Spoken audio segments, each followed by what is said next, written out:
center tomorrow. So you have to be here tomorrow to know much about the center. So he's also a visiting professor here in TUM. He's also the owner and director of Red Pro Climate and Energy Consortia Limited in Kenya. That means it is both in Greece and Kenya. He is the and is a mentor to the International Support Network for African Development, ISNAD. He is elected member of Greenpeace and Greece electoral body as of June 2020, senior advisor to H2020/Paris Rainforest Project as December 2019, and senior expert at EU GCC Clean Energy Technology Network. So in this time, I want to take this opportunity to welcome Professor Yanis to give his presentation. Can we give him a hand clap, please?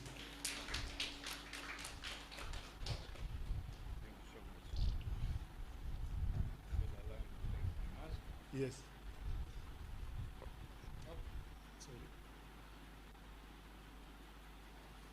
Thank you so much. You'll allow me to take my mask, otherwise I won't be able to present. You cannot imagine how happy I am to be here.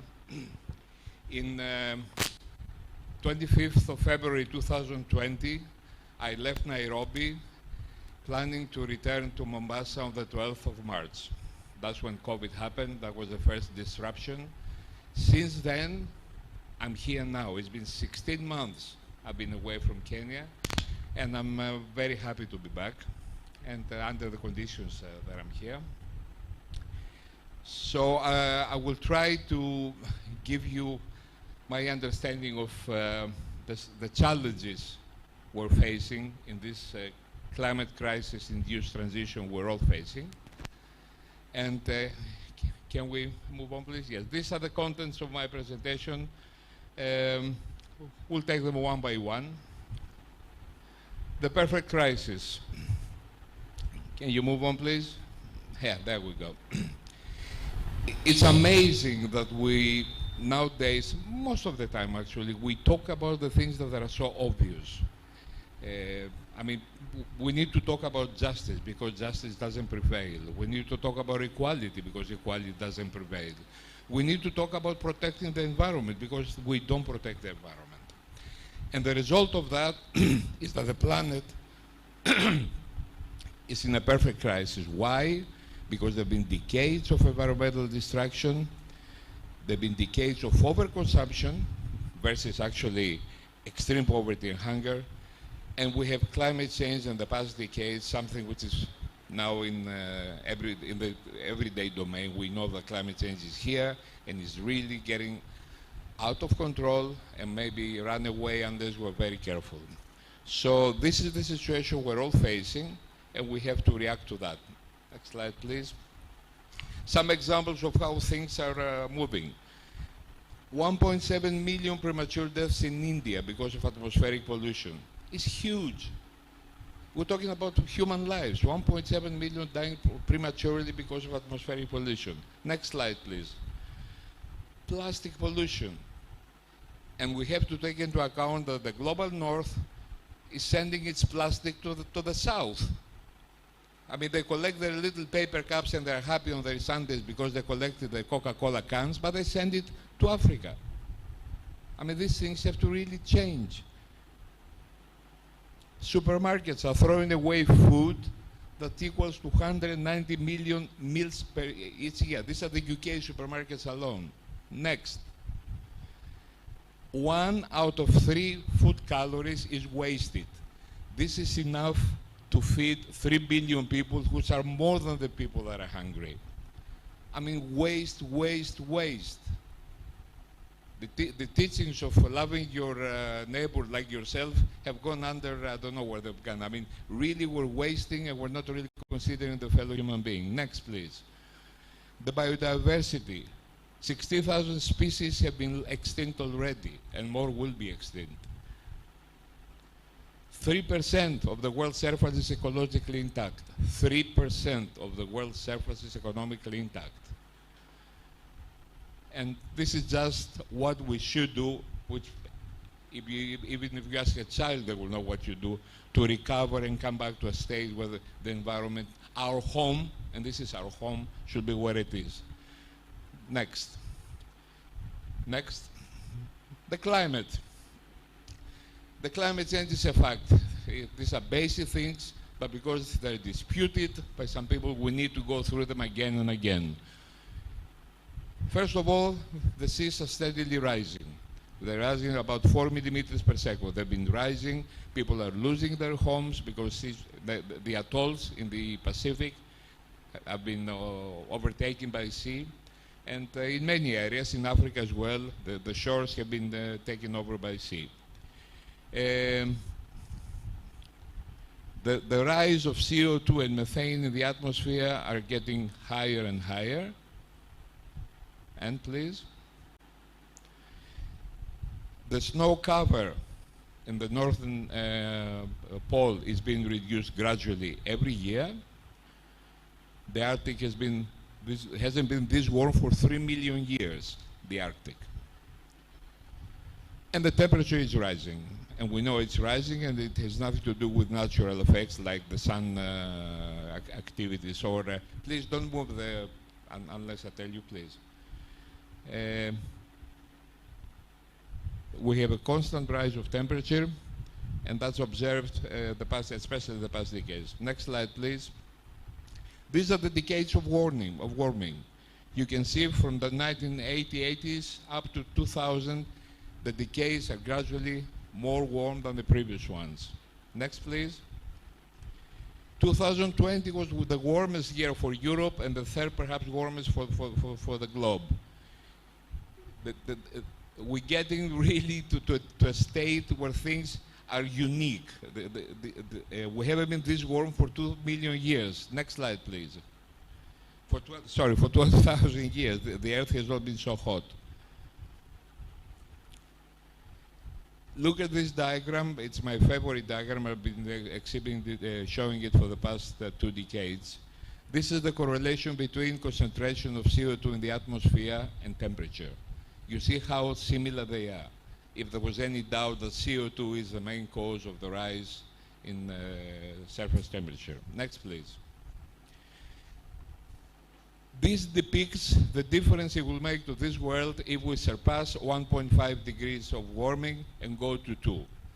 It's really catastrophic if we cannot hold the temperature rise to below 1.5 degrees. Next, please. And of course, it will have dire effects on our health in all aspects of our health. This presentation will be sent by the organizers to all of you, so I'm not dwelling on the details. You can see it at your leisure. It contains a lot of data which is worth really spending some time to read them through if you don't know them. Next, please. And of course, you can see that the impacts of climate change are unequal. And you can see which regions of the globe are red and which regions are blue. Incidentally, Africa, Asia, and Latin America are going to suffer more from climate change. By the way, they are the regions which have really contributed the least in creating climate change. Now, talk about injustice. Next, please. And there is probably the phenomenon that's going to really conquer our minds and our news in the next years and decades, climate migration. People are forced out of their homes. People live in their homes because climate change is creating unlivable conditions. At the moment, we have 40.5 million. The people that are being displaced from climate disasters are more than the people that are being displaced from conflicts and war. Next, please. And this is the cost of the climate disasters already happening all over the globe, from the States to Africa, is rising year after year. Next, please. And the economic impact, you can see it. This is GDP loss by 2050. Africa, as if we had enough troubles, is going to lose 4.7% of the GDP because of climate change. And it's the highest from all the continents. Next, please. This is the economic losses year after year for the past 60-odd years, and you see how it's rising as time goes by. Next, please. So we will see very briefly what's causing it, because I think we know it. And the CO2 is the rise of CO2 in the atmosphere. Is continually rising. This is the famous Mauna Loa Observatory in Hawaii, who has been measuring CO2 concentration in the atmosphere. Next, please. You can see this is measured in particles per million. It used to be well below 350. I remember there was a time when we had targeted, let's not cross the 400 mark, is way above the 400 mark. And now it's 4017. If we can look at the next slide, this is 421. It's continually rising. It has not stopped rising. Next, please. Why this is, and what this is doing is the famous greenhouse effect. First of all, the greenhouse effect is a good. It's what is keeping life on this planet, what made life on this planet, because it's maintaining the temperature of the planet at around 15 degrees average. But this is the forced greenhouse effect caused by the increase of CO2 concentration, and that's why we have the warming, which is unprecedented. Next, please. These are the greenhouse gases, mainly is carbon dioxide, but it's also methane, nitrous oxide, fluorescent gases, and vapor as well. Next, please. And you can see that the CO2 emissions have not stopped rising. They continue to rise. They had a slight drop 2020 because of COVID, but they're coming back strong for 2021. This is a prediction. Next, please. Now, these are the emissions by nations. Which nations are contributing more to this CO2? And, well, no surprise, can you see Africa is just a small, tiny green slice in the whole pie. And of course, the global north is contributing the most in the CO2 emissions. Next, please. This is the emissions by companies, which companies are really responsible for the emission. Obviously, the big oil and gas companies, because that's what is their work, they're responsible for most of it. Next. And this is by sector. The electricity generation sector and heat is first, then transportation, manufacturing, agriculture. 70% is through those big sectors of the economy. Next, please. I want to dwell a little on the external cost of fossil fuels. Now, what is external cost? When you produce a product, you sit down and calculate the cost it has for you, that product. The cost of raw materials, the cost of the processes, the cost of the personnel, of marketing, of transportation, everything. But if you don't calculate the cost to the environment, then obviously the price of your product is less. And this is the external cost. And guess what fossil fuels have had so far a free ride? The external cost of fossil fuels has not been really incorporated into the price. So first of all, the fuel subsidies. They're being subsidized left, right, and center in various ways. Next slide, please. This is the various subsidies on the fuel technologies.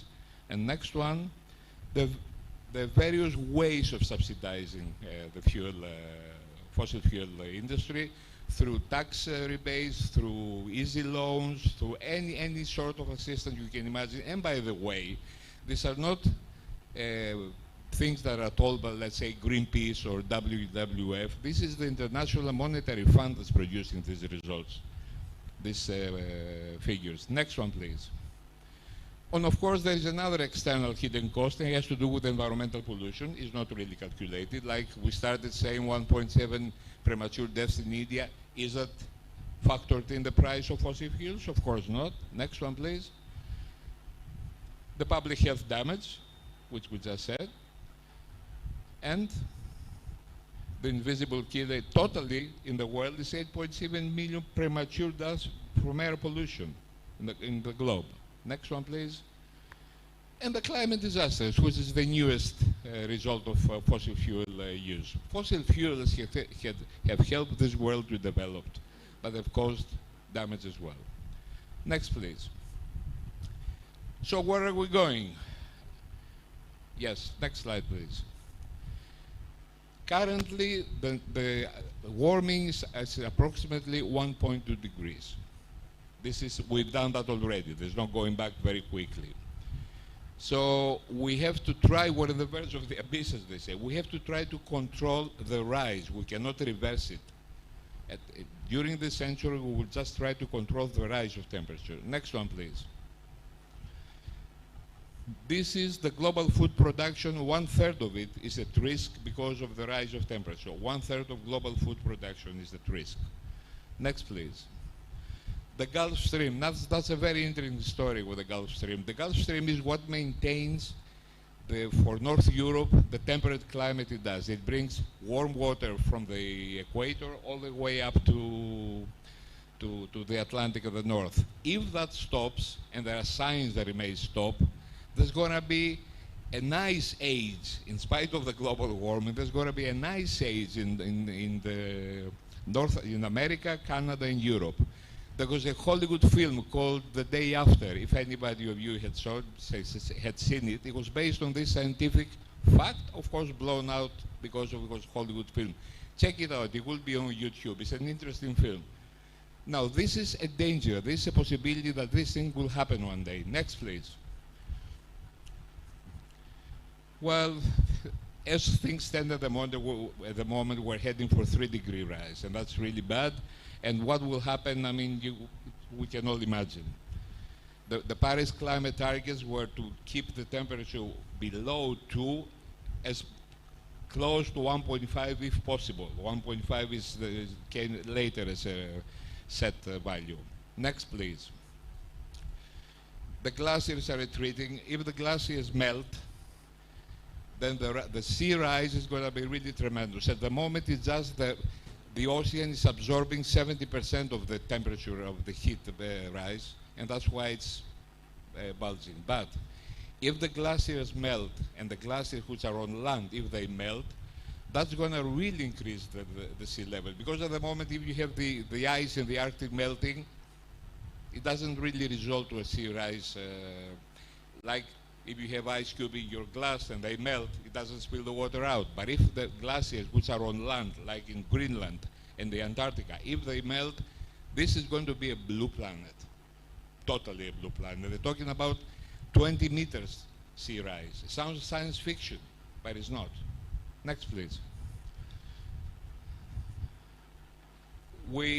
Because a 4-degree warming is on the cards. It's not been dismissed as things are going. So it's really an abyss. Next, please. And one of the major issues is also that water is being scarce, and half of the population will be living in water-stressed areas by 2025 because of all these conditions. Next, please. And as I said before, climate migration, and a lot of people will be forced to leave their homes in order to survive in other areas. Even within they don't have to go to other countries, but they will be moved from their homes. Next, please. So what happens now? The thing is that we've already passed the 1.2, and we're heading, as things stand at the moment, to 0.3 at least. At the moment, we're really working on the worst case scenario, and this is not science fiction. Things are really getting worse. And has anybody really taken stock of that? No. Carbon dioxide are going for the second biggest rise in the century for 2021, which is really unacceptable, but that's how it's going to be because the economies are going to recover. The way rich nations have set up their climate targets, it will mean a 4.2 degree Celsius rise. So they need to review their NDCs. Next, please. The Brazilian Amazon, which was called the lungs of this planet, it has stopped being the lungs, it's producing CO2. The Amazon is producing more CO2 for the past 10 years. There's been the deforestation in Amazon by guys like Bolsonaro, who, I don't know how those people get into power, but anyway, the deforestation is amazing, and it's producing CO2. Next, please. So this is the global emissions, which at that time is higher than if we were to meet the world targets. We need to update the financial values of the global north to the global south if we're to meet, because it's not just meeting the climate targets of the north. They have to assist the global south, to which they owe a huge debt, to fight and manage to reach the climate targets they should have as well.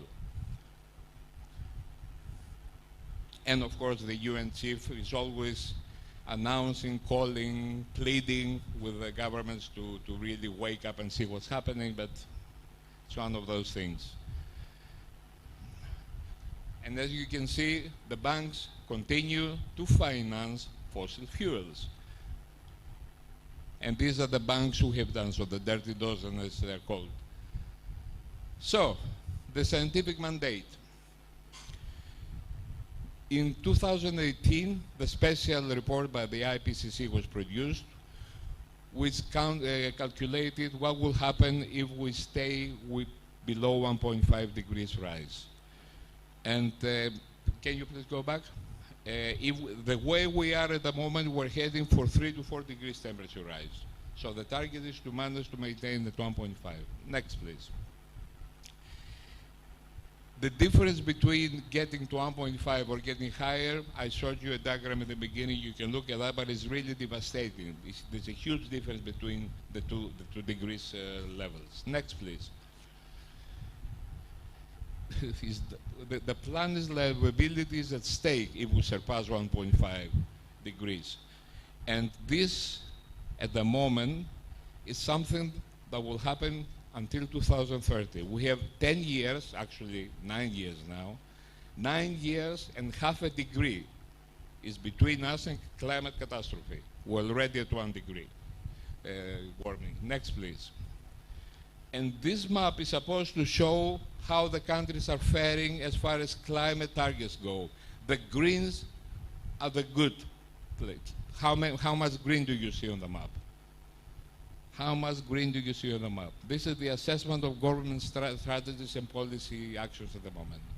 So things are grim. Next, please. What we need, if we're to really reach this target, we need to ramp up renewables 6 times faster, transition to electric vehicles 22 times faster, increase tree cover 5 times faster, phase out coal power 5 times faster, increase use of low carbon fuels 8 times faster, and electrify our industry, which is the most important thing. Our industry is using up fossil fuels more, and we have to electrify it. So this is the dilemma the Homo sapiens is facing in the COVID era, whether to go to the red or to the blue direction. And the COVID era has taught us a couple of things. That it's possible to have a global reaction, and that we either do something together and we're all saved, or we don't. And climate change is the same. Of course, the first reaction for COVID seemed to be okay. Now with the vaccines, it's another story. The global north has not realized that it has to really spread the vaccines all over the globe. You cannot just vaccinate the north and keep the south without vaccination. But they will come to that, I'm sure, soon enough. The game changer. Let's see. Now, something happened only a week ago. The International Energy Agency, which was the bastion of fossil fuels, came up with a report that was really a term for the tables. Nobody really expected that. These guys suddenly realized what was happening and declared the rest of 2021 no new fossil fuel plants, no new coal plants, no new oil plants, no new gas plants should be built. Now that's really amazing because, as I said before, they were the bastion of fossil fuels. That report has really revolutionized thinking and response. I don't think it went down very well with the fossil fuel companies, but everybody else liked it. And can we just go quickly through it? It's called the Net Zero by 2050 report. So the next one, currently we're producing 33.9 gigatons of CO2 per year. So next, please. We're going to go to 21.1 by 2030, then to 12.8 by 2035, 6.3 2040, and 0 2050. Of course, they have policy measures and proposals of how this will be done.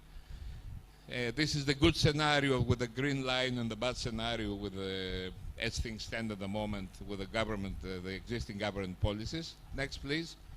Let's go to the graph. Next, please, as well. So one more, please. This one. At the moment, we're installing around 260 gigawatt of solar and wind globally. Now they want to take this up to 1,000 gigawatts by 2030. Electric vehicles, see where they are at the moment.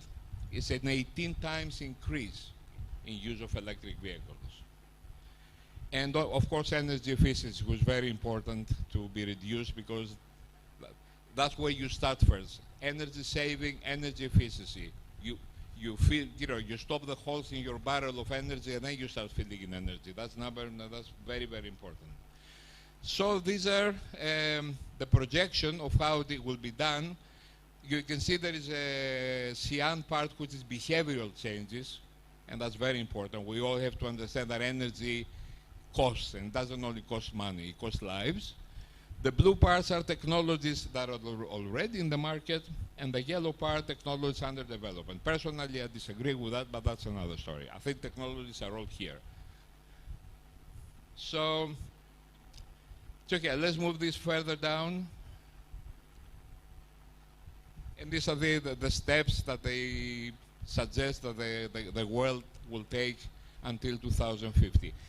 It's a major breakthrough. It's a major breakthrough because it's a very important organization, the International Energy Agency. And as I said, up to last year, they were promoting the use of fossil fuels. So now they changed. It really has shook the establishment. Let's go. So, that's the globe. Let's see what's happening in the sub-Saharan Africa. First of all, the share of population with access to electricity. You can see the global picture. Africa stands out. And sub-Saharan Africa is still 600 million people without access to electricity. Next, please. Well, Kenya happens to be one of the better cases, but there are a lot of countries that still lack access to electricity. This is the renewable uptake in sub-Saharan Africa by technology. It's increasing, but it should have increased more, and it can do so. Next, please. You cannot really see the beginning of the slide. It's overrun because that's where the percentages are of the situation. Well, I think in this audience I don't really have to dwell much on that, but things are not really good. There's a lot to be done to improve energy, health, food security, sanitation. All these areas are in need of intervention, and very quickly so. Next, please. It's okay. Since we can't see the beginning of the slide, there's no point in this one. That's a very important statement, and I really like that one, because in 2000, in COP23, I think, in the Bonn COP, the Fiji islands who had the presidency brought in this message: we're all in the same boat, which is a nice message. We're all in the same boat. Sorry, but somebody changed it now, the young activists. They said we're all in the same storm, but we're not in the same boat. Some people in a luxury yacht, some people are in a very paper boat there. That's very important. We're not only in the same boat. The storm is the same, it affects us all, but we don't have the protection. The poorest country and the poorest people in the rich countries are going to suffer more. So these things have to change. Let's go. The SDGs. I have a big annex in the presentation. I'm not going to go through the SDGs. I have a big annex for anybody who doesn't know, wants really to dwell, what are the SDGs. If you want my personal opinion, as things that SDGs are a joke. SDGs are the minimum, and we're still trying to get them done. And the SDGs will not be attained in time. SDGs are the minimum for people to live in this century. People don't have access to electricity, to health, to food. From the moment this congregation has started, at least 100 people have died, 100 children have died of hunger. This is a piece of fact that we all know, and we cross it out from our mind in order to move on. Now, SDGs is something that was created to satisfy policymakers and bureaucrats. In actual fact, it's not really moving on. Let's go quickly. Not too quickly, but anyway. It's okay. You can move on. COVID has made things even worse for electricity taxes and for health issues.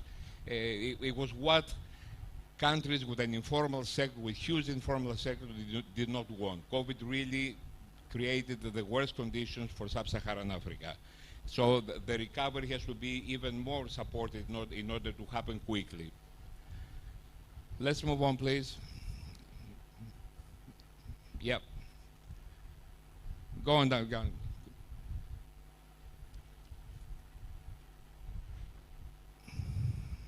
Yeah. So the SDGs are failing, and there is a reason why they're failing, and the reason is because they are not really supported as is. That's better. Okay.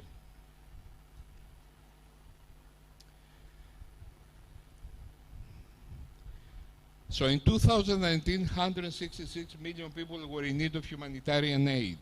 Over 90.7 million people affected by natural disasters. That's 2019. Next one, please. We're coming back to the migration issue. 26 million refugees, 24.7 internally displaced, 4.2 million asylum seekers, and the Venezuelans are the separate case. Next, please. Next, please. So, women and girls account for the greatest burden of intimate partner family-related homicide. Now, we're coming to a very serious issue here. And you can see that there are 1 million deaths from armed conflicts and 1 million deaths from organized crime. Okay, next slide, please. This is the Agenda 2050. You remember the SDGs are 2030. Now that agenda came to actually admit that we're not going to get to 2030 the SDGs. It's just an admittance of failure. And they named it the world in 2050, trying to get the 2030 SDGs at least by 2050. Next, please.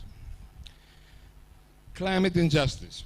Now, that's something a little new, but it has to be, it has added its weight, especially to sub-Saharan Africa. Can we go back? Emissions from the richest 1% was 3 times greater than the increase of emissions from the poorest half. 1% to 50%, okay? Let's go. The Durban Group was created in 2004 to address exactly that issue of climate change, which is good. It's nice to have groups to go after principles, but it is how effective they are. Next, please. Now, there is the triple tsunami of climate injustice, which is really, for me, is very important. Why is triple injustice? Usually the most vulnerable that are affected by the climate change. They are the least responsible for its creation. They already live in unlivable conditions, so that is adding to what already was insufferable, is making it impossible. So that's the triple injustice tsunami for the climate injustice. Yes? There are a number of inequities created by climate change. There is an annex in the presentation on that as well. The degree of responsibility for climate change, obvious. The impact of climate change in the global south, which is more than in the global north, which is totally responsible for creating climate change. The ability and capacity to deal with the impacts of climate change, obviously. The intergenerational impacts of climate change. There is a light in this one. The number of climate activists in sub-Saharan Africa is growing. They're really vocal. They're really making themselves heard. People are paying attention to them. There are a lot of young people in Kenya, in Uganda, in other places. They're using social media like only the children know how, and they are making their presence felt, and that's really important for me. And the gender disparity of climate change. The causes of climate injustice, I think we've been through that. Can you go back? That it's important to say that even the well-off European citizens place a much greater weight on the planet than the average population, of course. I mean, The global north is creating the climate change, and the global south is paying the price for it. And I will come back why I keep saying that. Let's move on, please. These are the causes again.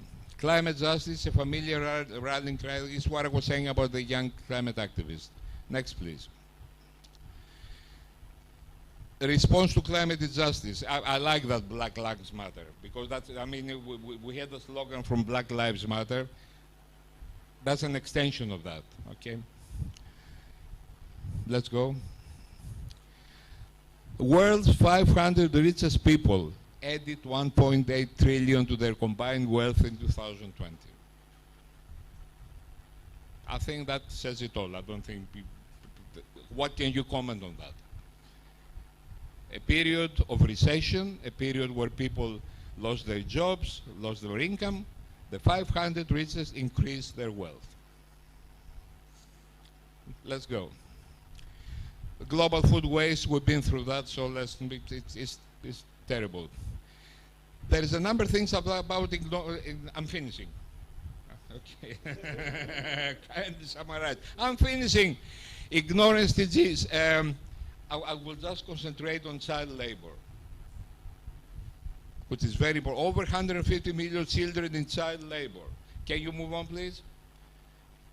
Move on. I will stop. Yes. This one. Number of companies who are employing children.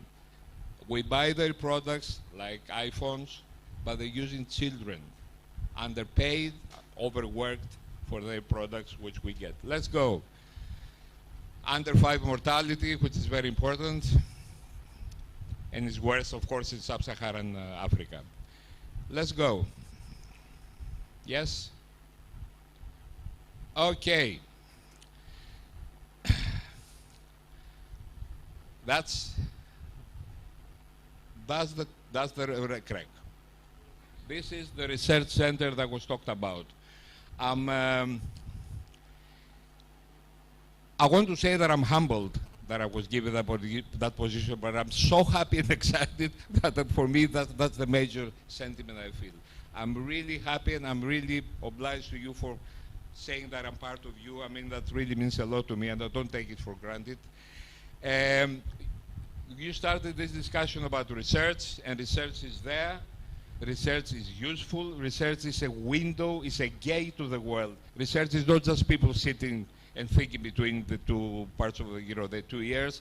We have to open up to industry, to the community, and have interaction with them in order to produce results. I will just tell you that in 1978, I started my research in solar energy. It was a photogalvanovoltaic cell that was converting light directly to electricity, was storing it in iron salts, and was producing hydrogen. The efficiency of conversion was 0.0006. It was enough to get me my PhD, perhaps 2 PhDs. But today, hydrogen is there. It's what the VC was saying. We have to create, to produce results and commercialize those results. And I think it can be done. I think I've taken too much of your time. My friend, my brother Saul is very worried there. So I would leave it here. Thank you very much.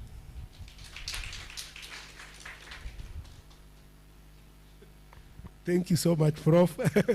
I know you are a long ranger. Thank you so much, Prof. We are going to do a slight change in the program. We want to have a health break. We go down for a photo shoot. Then we grab a cup of tea. Then we come back for the next presenter, the next chief guest presenter. So I think we have that small change, and we shall continue from there. So all of us go to the ground floor where we are going to take a group photo. The tea is also being served in the same place. And then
development of strategic plans for several programs and organizations in Africa, Europe, and the Middle East. He is also a published author of the book Kenya Mpya. I hope you have come with some copies. Selecting and holding country and national leaders to account. So without much ado, I want to take this opportunity to welcome Engineer Mike Mutungi. Engineer, karibu. Give him a hand clap, please.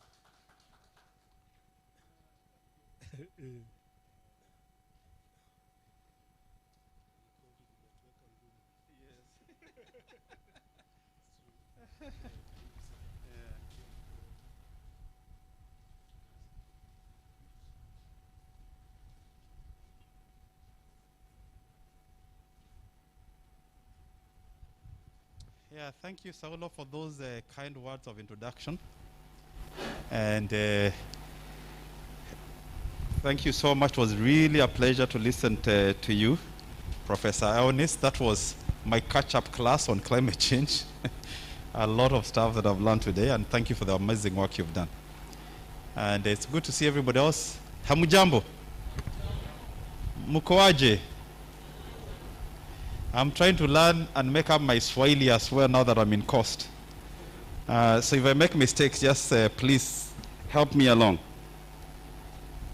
Let me see if I can move the slides. Is it possible to move it from there? Oh, good. Excellent. Okay, this is good. This way I'm a bit independent. All right, so as you heard, my name is Mike Mutungi, and I have come here with some of our staff. Let me just introduce them. So you've got Deraisho here, who is my executive assistant, always helping me and make up of my weaknesses. You have Hebron Magodi. Hebron is in charge of our coast region, Mombasa and Kilifi. Thank you so much, Hebron. Do you have any other Choose Life staff here? Oh, okay, you've got Mary. Mary is in charge of Mombasa County. Thank you so much, Mary. And I'm sure those are the ones that have been engaging Bwana Saulo's department. Huh? Yeah, it's really a pleasure. You know, actually, as I was listening to your program, to be honest, I began getting some goosebumps because I began feeling this is so exciting. It is so exciting what the university is thinking and the things that you're putting in place, the frameworks. It really is a pleasure for us to be part and parcel of what you're doing. So, back to the presentation. So we'll be talking about securing Africa's economic future through innovation and entrepreneurship. As we look at Africa, we must think about how to secure this wonderful continent of ours. And obviously we must think as Kenyans, but we must think beyond Kenya and understand what are the global trends and what's happening in Africa, and begin asking ourselves, how can we be part of the change? And I think the academia is an important place for this to happen. So I Choose Life Africa. It's an NGO, but really our core business is young people. It's a youth. We focus on young people, and we are 17 years old. Our footprint is in about 25 counties, and we work a lot on what we call the quadrihelix development approach. Now, this in other places is called the triple helix, but this approach is basically when you look at a county, you bring together the government, the academia, and the corporate sector, and now we have added the civil society to work together to think, to plan, to vision, and to begin catalyzing development. And it's used in other countries of the world.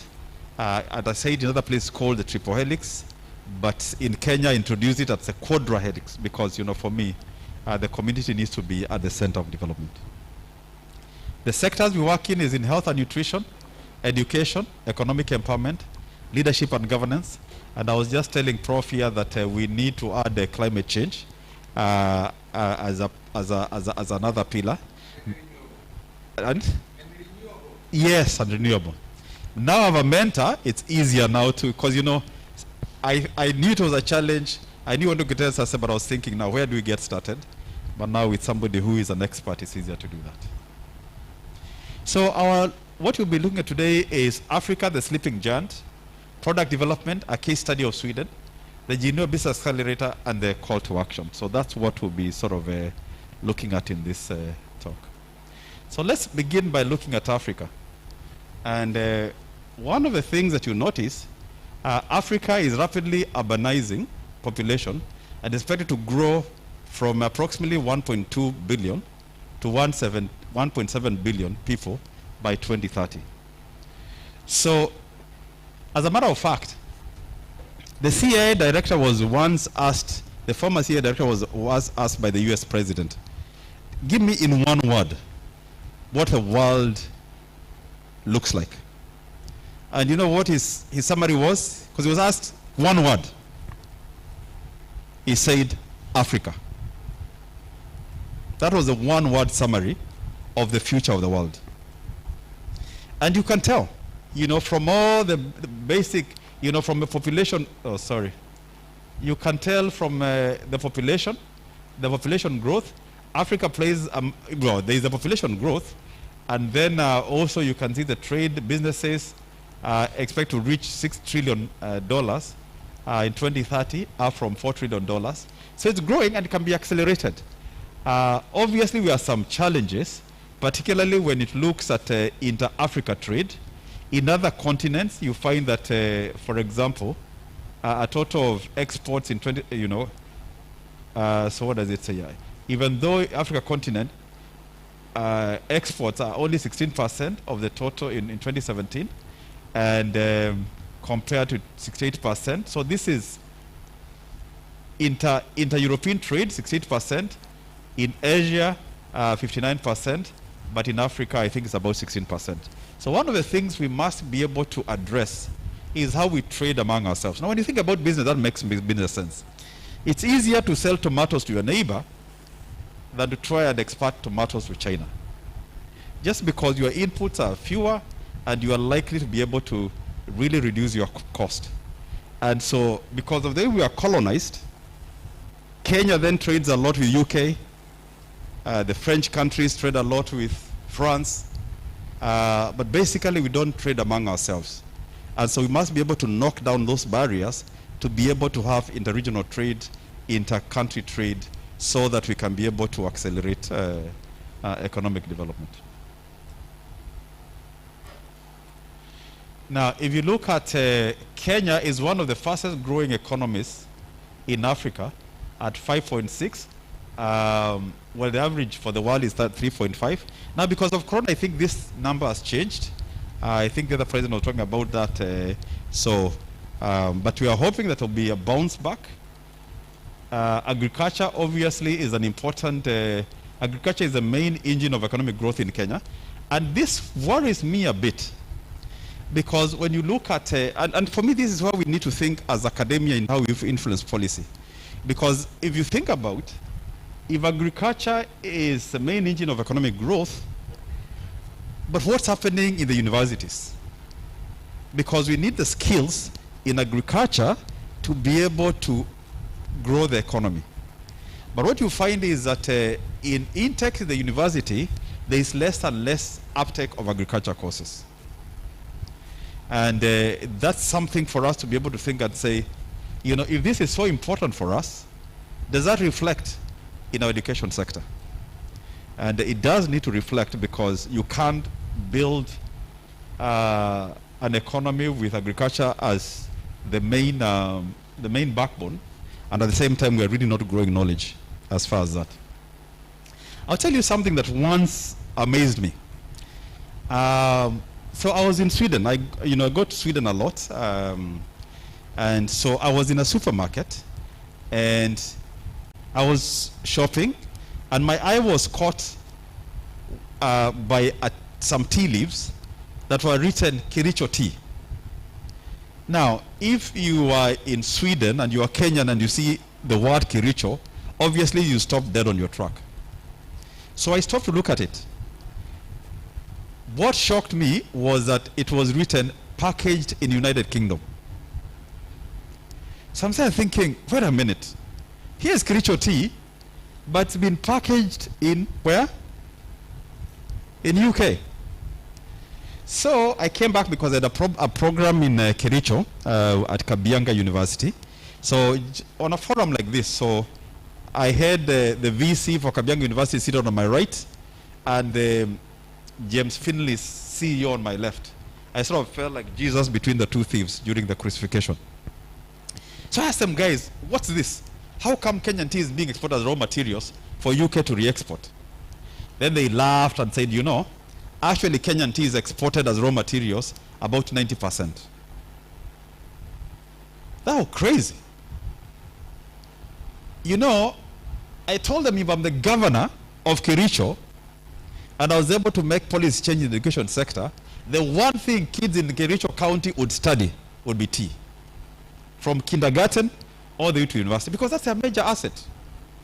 But you find in that county, the education system is totally misaligned with their core asset. And for us, you know, as communities, as counties, we must ask, what is our raw material? What is our greatest raw material? And then we recalibrate and reorient our education system to be able to begin tapping and improving and adding value to the raw material. So for Mombasa County, which is where we're here, is really to ask what are the greatest raw materials and assets. And then reorient our education to begin adding value to those raw materials. That for me is smart education. And begin producing skills and begin adding value. I'll just skip some of this. So of course, in terms of some of the problems, you know, inadequate innovation ideas, and I'm so glad that we are here talking about innovation, inadequate entrepreneurial skills, that is all based in our culture, in our education system, in that we don't value entrepreneurship as much as we should, and it's really not part and parcel of our education system. Inadequate, obviously, financing and market as well. So let's talk a little bit about our assets. You know, if you go to different counties, like the eastern counties, there's a lot of mangoes that are there, coffee in central, avocado. And you know, it's so funny. It's like God rigged nature towards to the benefit of Africa. You know, it's funny, avocado, Kenyan avocado particularly, there's just a window where in the whole world, it's only Kenya is able to produce avocado at that point. I don't know if it's around June, I don't know which month. But the rest of the world is no avocado, only Kenya is able to produce avocado. And so the whole nature has conspired to help Africa. But for some reason, we just don't seem to be able to get on and take advantage of it and get to know we need to be. So that's what we need to be able to tap into our raw materials. Let me just talk a little bit about the case of Sweden. As I said, I go to Sweden a lot, and part of the time, you know, when I used to go there, I used to ask myself, you know, these guys, 60 years ago, they were just where we are now. What is it that made them jump ahead of us and accelerate? And for me, it was, if I can begin identifying some things that I can be able to see that we can bring back home and also begin catalyzing change in our country, it will be helpful. So, and what actually I started doing is that organizing a triple helix collaboration between Sweden and Kenya. This is one of the trips, oh gosh. If you can put in the PowerPoint mode again. Just down. Yeah, okay, all right.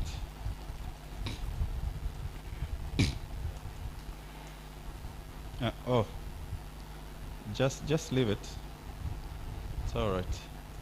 Again, here, just click on this. All right. Yeah. So I began organizing Langley trips between Kenya and Sweden. So this is one of the trips that we did. This is a guy. This is a professor at Seco University, because I wanted to also have a team that's it's multidisciplinary. You have somebody from the county government, two of this, academia, and then you had the CEO for the investment board for Machakos. And this is the team from Sweden. So the idea was to meet together and learn from each other.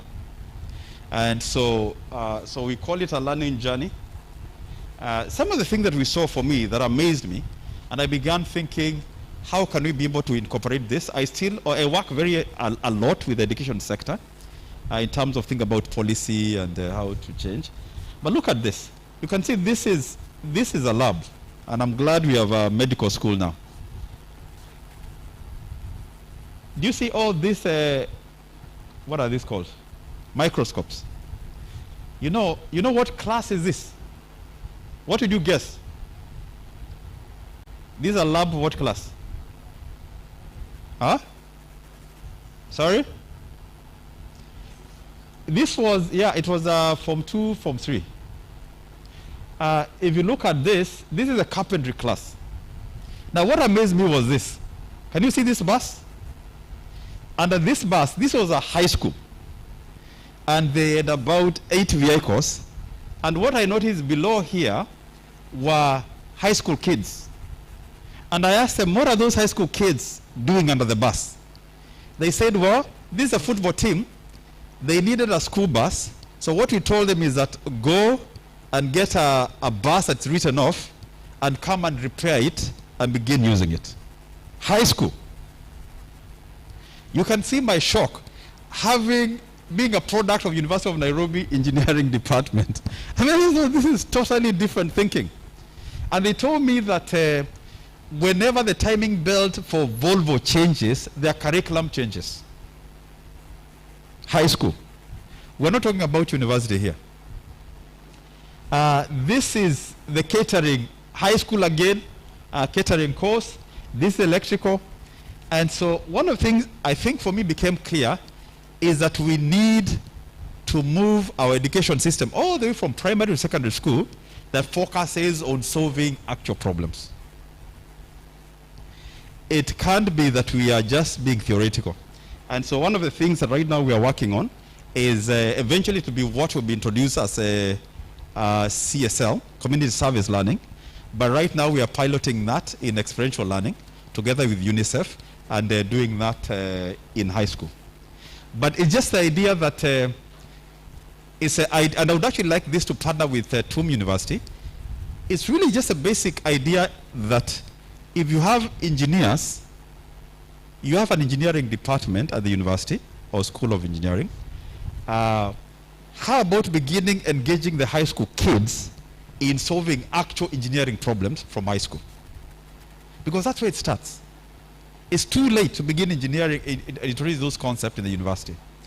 And doing practical engineering from high school. Beyond thinking just biology or physics or chemistry, you think about actual engineering products. So I think this was University of Lund. And one of the things that shocked me when I went to this university, I was talking with the university president. And I asked him, what are all these things? I can see logos on your board. He said, actually, these are the businesses that have started from this university. I was shocked. I asked him, really? He said, yeah. In fact, some of them you may know. Tetra Pak, have you ever heard of Tetra Pak? I said, yeah, of course I've heard of Tetra Pak. Yes, we started at this university. Have you heard about Bluetooth? I said, yeah, of course I know Bluetooth. Yes. It was. So the way they measure education is through innovations that turn enterprises into business. And we must change our matrices of measuring performance from university so that we can be able to talk about what is the contribution of this university to the economy of Mombasa County and nationally as well. We must really think about the matrices of performance. So in that university, for example, they have an innovation where this is science. It's a science park. It's part of the university, but they bring together the government, the industry, and university for collaboration. So let's talk a little bit about our Genua Business Accelerator. We just showed this video a bit. I don't know how we can be able to play it. So I'm just gonna, so you can take popcorns and take Coke and just watch a small video. And so we'll talk about some of the things that we are doing, and we can collaborate around.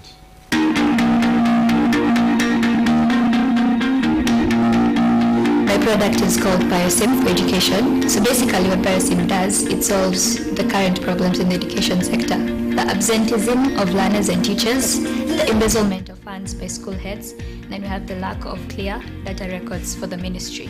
So this helps keep track of all student records from nursery to university, and once they get employed, one as an employer can go back and check the records of his or her employee. Through partnership with ICL, they have provided us with ICT facilities that we have used to grow our system, and through the Jinue Business Accelerator, they have given us opportunity to grow our idea to profitability and also to showcase it out to the outside world. My project is AgriTech machine, which you can operate using a special programmable device to function automatically. Aim yangu kubwa ni kutengeneza machines ambayo ina solve agricultural problems. Nahitaji sponsor mwenye atanisaidia kutimiza AgriTech machine ambapo itakuwa ni machine kubwa inatembea pekeka kwa shamba. I'm Florence Bao from Green Summers, doing hydroponics farming, solving food security. We are focused on kicking molio out, that is relief food from Makueni County. As well, we are targeting the eastern region. We offer trainings to the youth in Makueni about hydroponic farming, which is growing of crops without the use of soil, but the use of nutrients which are soluble in water with the support of pumice, which are small volcanic eruptions on rocks. My name is Abdinur Ali Mahdi. I am education technologist and also a telecommunication engineer.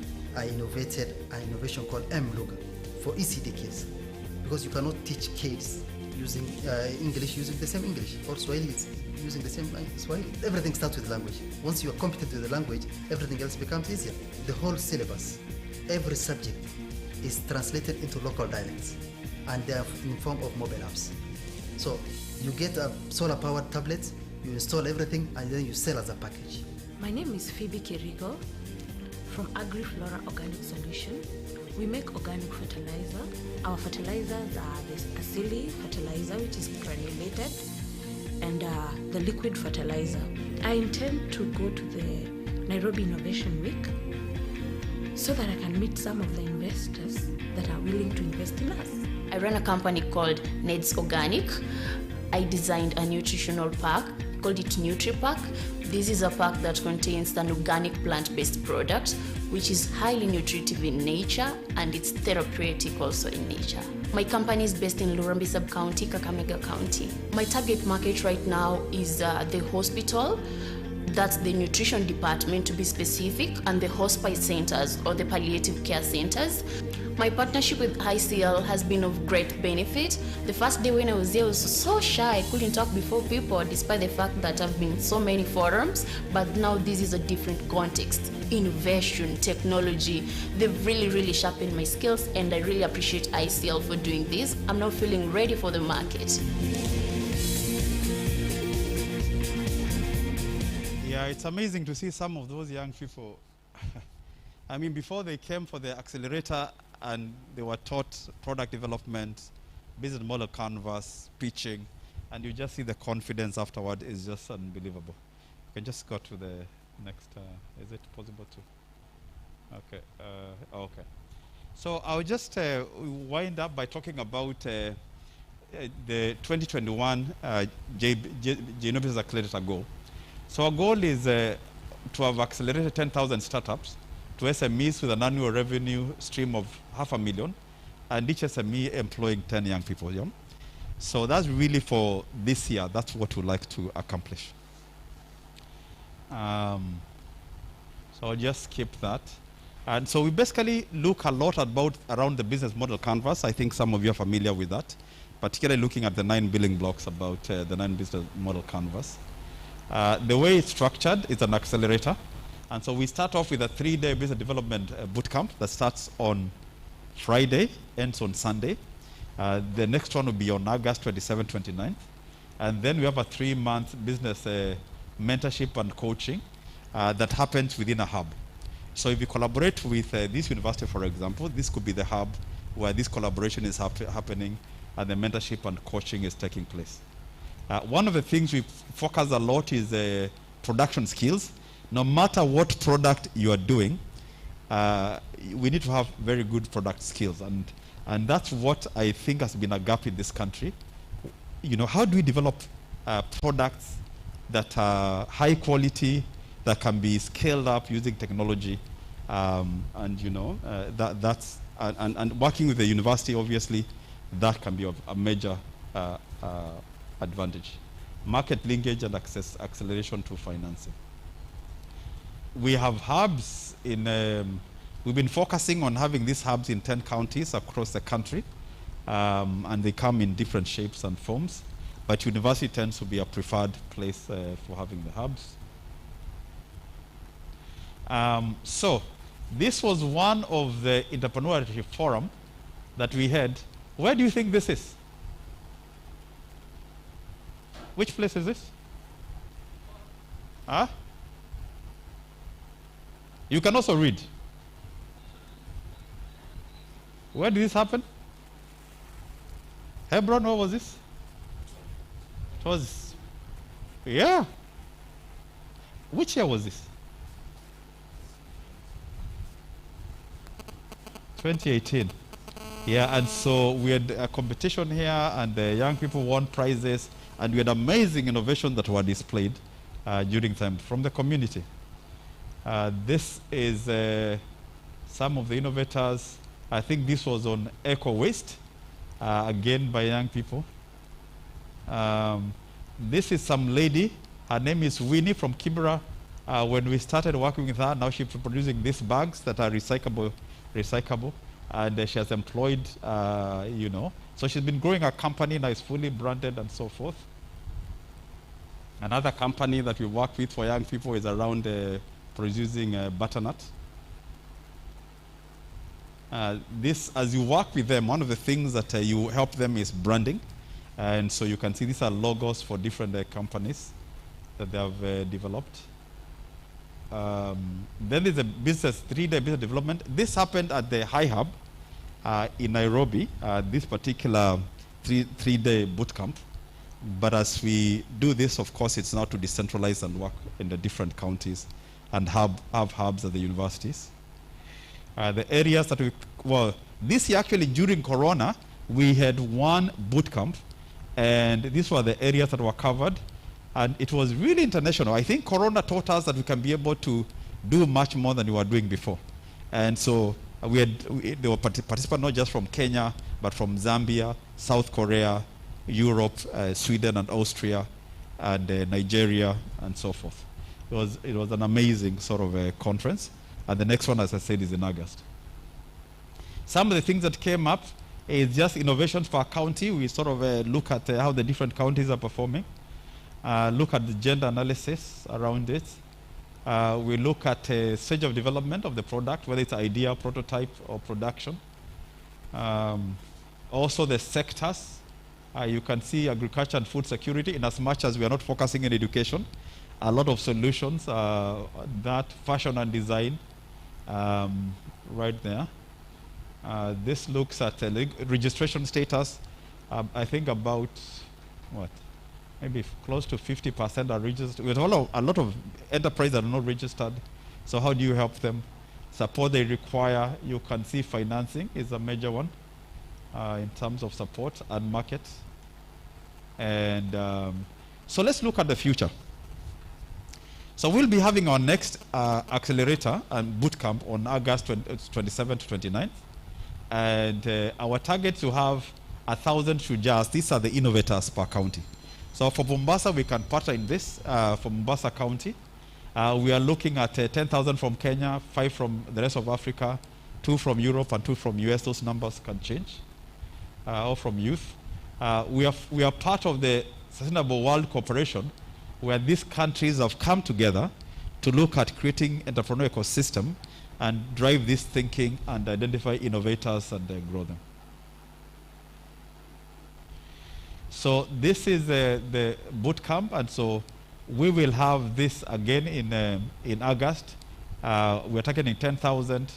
Some of it would like to help them in investment capital for loans, We would like to identify business coaches and mentors as we work together. We began developing the poster together. So this is one thing that for sure we can partner with the university. And also, another opportunity we are offering is we are working with the UNICEF in what you call the UniTalk.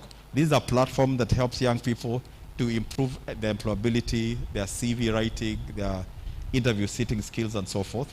We can be talking about that a lot in the future. I will not go through that. Yeah. I'll just share one last opportunity that's there. Is we're also working with UNICEF to work on mentorship. So like in, well, actually in Mombasa, the goal is to mentor 1,000 young people from high school. So what we can do is, as we collaborate on this, is to have, because you work with 10 schools, so 1,000 divided by, so it's about 100 per school. So if you can have each school adopt, sort of have learners, university students, mentor the schools in those areas, you'll find it is a beneficial in both ways. The high school kids begin understanding what goes on in the university, it helps them understand the career areas, but at the same time it helps you to market the university as well in high school. So with that, I would just, this is what it's about, high school Shujaa career mentorship. This is on July 1st. And that's one thing that I think would really be good if we can work together, because we begin creating those linkages, we begin making connections. Like the girl that you saw there talking about ICT, actually she innovated that platform when she was in high school. After that, she was taken to Safaricom in their school. Now she's at Jomo Kenyatta studying computer science. And just for me to see them transformation is amazing. With that, I would like to say thank you sana, asantini sana for inviting us. Asante sana, Daktari, and we are looking forward to collaborating. Thank you, Prof. Nice getting you. Asanteni sana na Mungu awabariki.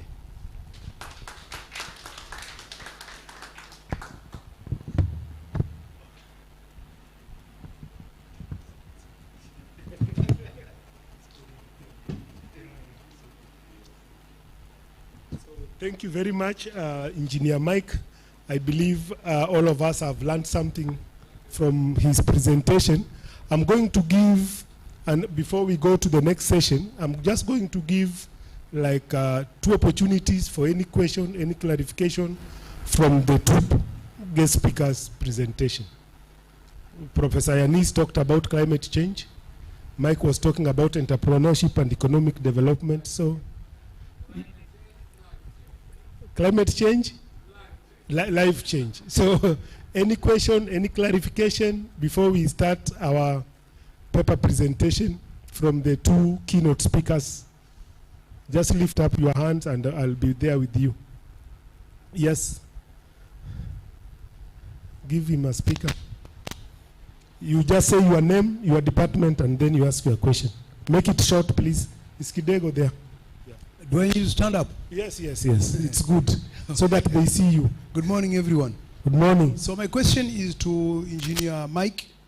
So you want to do a lot of production, and there are so many things that actually need to start. I know we are actually behind. So I'm asking, do you have any incubation centers in this country where like you can incubate a product from design to the time it becomes a prototype and can actually go into the market? Any other questions so that he takes them once? Okay, Mike.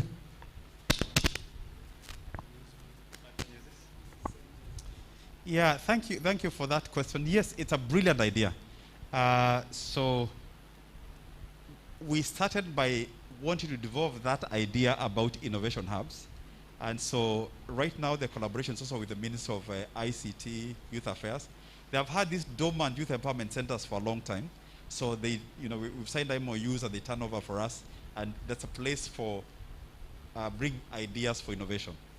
But you are right in that the next stage now is an incubation center where they are thinking about how do you move that idea and you give them a period of time where it can be incubated.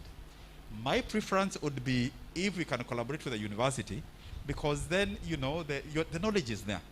Because even if you have it in a youth empowerment center, there is no ecosystem to support those ideas.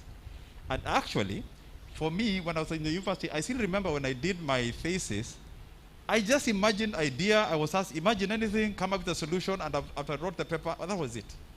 But if the students from the university can now also begin picking those ideas and also write papers on that research, I think then you could build a mutual collaboration that will benefit everybody.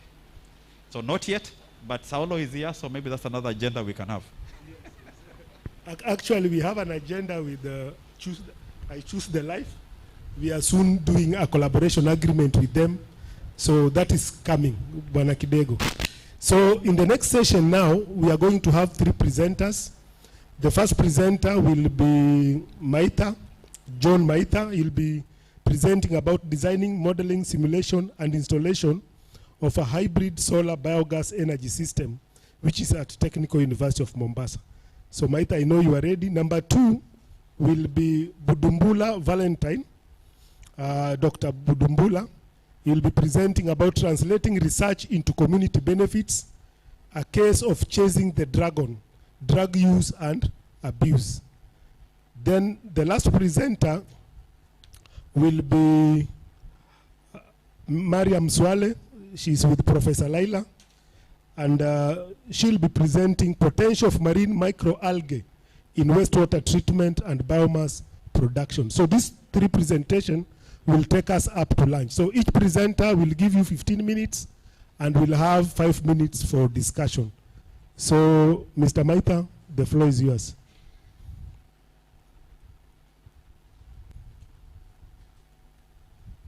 $15 minutes and 15 minutes for discussion. Can you upload this presentation? Good morning. Thank you. Okay, so my name is John Maitha, and I'm going to present to you a project of development of an optimal hybrid solar biogas fuel energy production system for the Technical University of Mombasa. But in short, I'm just going to present to you a project that is actually the maiden project of our Renewable Energy and Climate Change Center. It's a maiden project, and it's also the flagship project of this center. So next.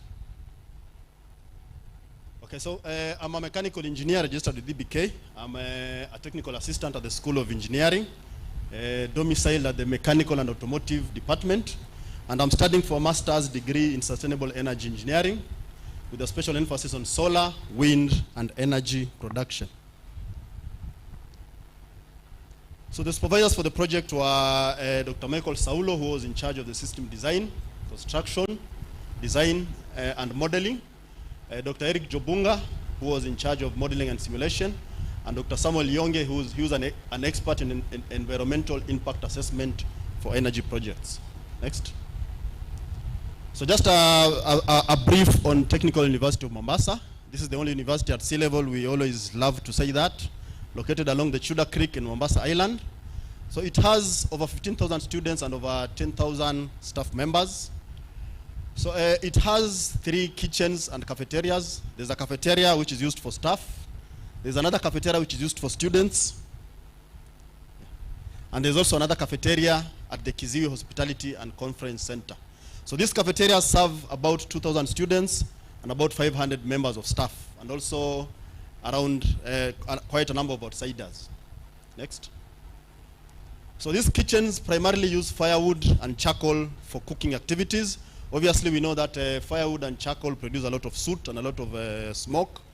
So these fuels are dirty, and they also produce a lot of air pollutants. So averagely, around 3 million shillings is used to purchase these fuels for cooking, which is actually quite a lot of money. Obtaining firewood and charcoal these days has become a problem because we know that the government has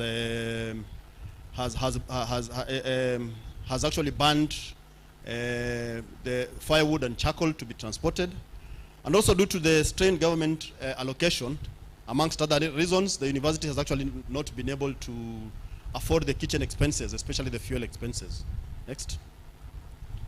So these pictures basically show what actually happens in the kitchen. The first picture there shows the firewood that is actually used, and actually how dirty the kitchen is and how smoky the kitchen actually is. The next picture shows staff who are actually suffocating from the smoke. Next.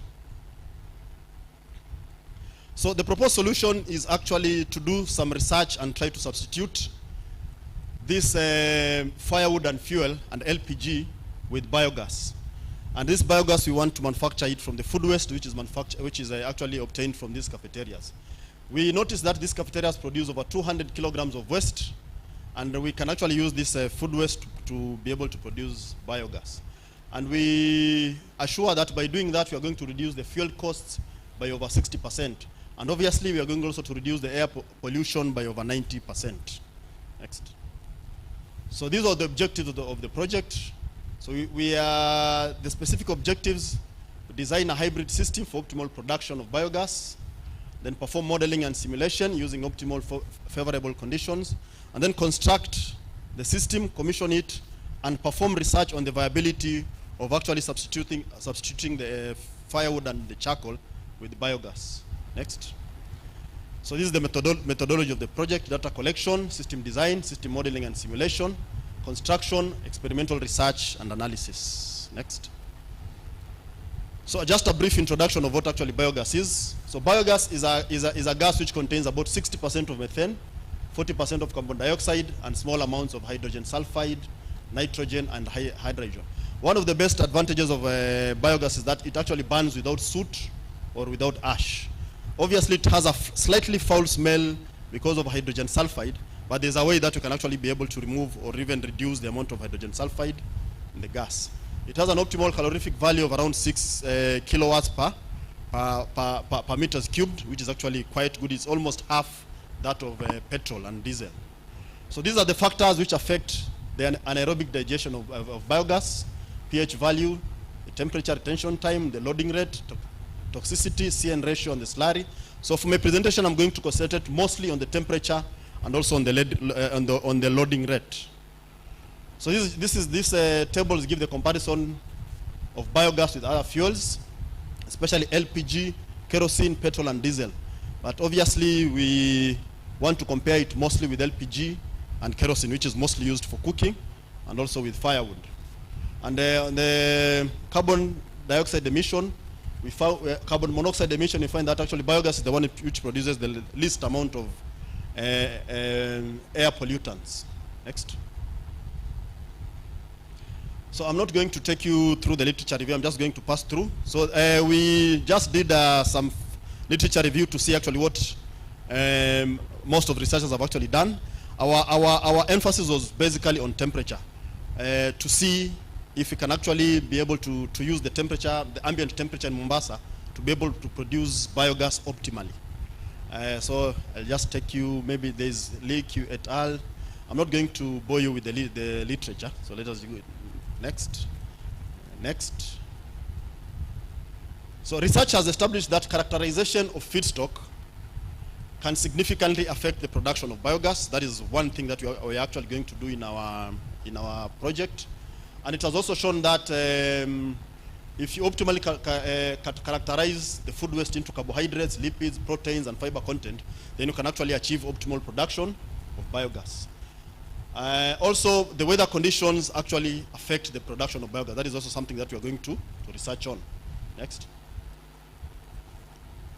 So this project entails to manipulate two factors in tandem. The first factor is the temperature, and we are going to use a technology which is called cool roof technology. Cool roof technology is basically using paint to try to achieve as much heat as possible, black paint. So we basically will paint our biogas dome to be black so that it retains as much heat as possible. And we're also going to use the technology of feedstock characterization, where we're going to characterize our feedstocks into the different food groups. And then we blend them to improve efficiency of the digestion. Next. Okay, so this is the data we collected. We collected data on the amount of food waste at the Technical University of Mombasa. We also did some digging on the financial and economic analysis of the fuel energy expenses at the TUM kitchen. We benchmarked with several universities, 3 universities, to actually see what their biogas plants and actually have a clear picture of what they went through up to where they reached. And then we also researched on different optimized biogas systems. We did mathematical modeling and simulation, and we optimized we designed the optimized biogas system, taking into account the safety and efficiency of the system. And lastly, we did construction of the biogas system somewhere in TUM grounds. I think tomorrow, when we are opening the center, those who will be there will be able to see the plant. Next. So data that was collected, it was found that 200 to 400 kilograms of food waste can actually be collected in TUM and also in the environs, in the kitchens and cafeterias which are around in TUM. And we also found that the financial situation in the catering department is actually in a bad state, and mostly due to the fuel expenses. Next. The weather conditions of TUM, which is actually in Mombasa, are actually very favorable, because temperature mostly vary between 27 degrees to around 34, 35 degrees, which is actually quite favorable for biogas production. And TUM actually desperately needs a cost-effective and efficient energy system for preparing food to cut on the expenses of cooking. Next. So on benchmarking, we went to 3 centers. We went to the Mtwapa Energy Research Center, which is under the Rural Electrification and Renewable Energy Corporation, which it has an 8-meter cubed domestic fixed dome. And this fixed dome is only used for research purposes, and also it is just there on display. Next. So we also went to Pwani University. Pwani University has 3 biodigesters. It has a continuous flow flex biodigester. It has a fixed dome biodigester. And for Pwani, they have actually achieved 30% coverage at the staff canteen and 10% coverage at the students' canteen. Actually, Pwani University has begun using this biogas to try to supplement what is actually being used for cooking at these kitchens. And then Taita Taveta University has a testing and analysis laboratory for biogas production, which actually is able to measure the pH, volatility ratio, and all the other factors or all the other parameters that can actually be affected on biogas. So for our design, we constructed a 12-meter cubed fixed dome biodigester, which is coupled with an 8-meter cubed continuous flow flexible digester. And then we also constructed a gas storage tank and a septic tank and a soak pit. This is for the biogas waste. And for temperature control, we installed a 300-liter solar water heater, thermo-siphon system. And we're in the process of building an experimental laboratory. Next. So this is the concept layout of the system. All these systems are actually connected in line or connected in series. We have the fixed dome connected to the overflow tank, the flexipot, all the way to the digested tank. And all these ones, we are tapping biogas and we are storing it in the gas holder. Next. So during the design of the fixed dome, we basically use the standards which are available. The standards for, if for example, you are preparing 175-meter height fixed dome, then there are standard dimensions that you are supposed to use. So we just picked the dimensions and we designed our fixed dome biodigester. Next. So this is the design concept of the gas holder.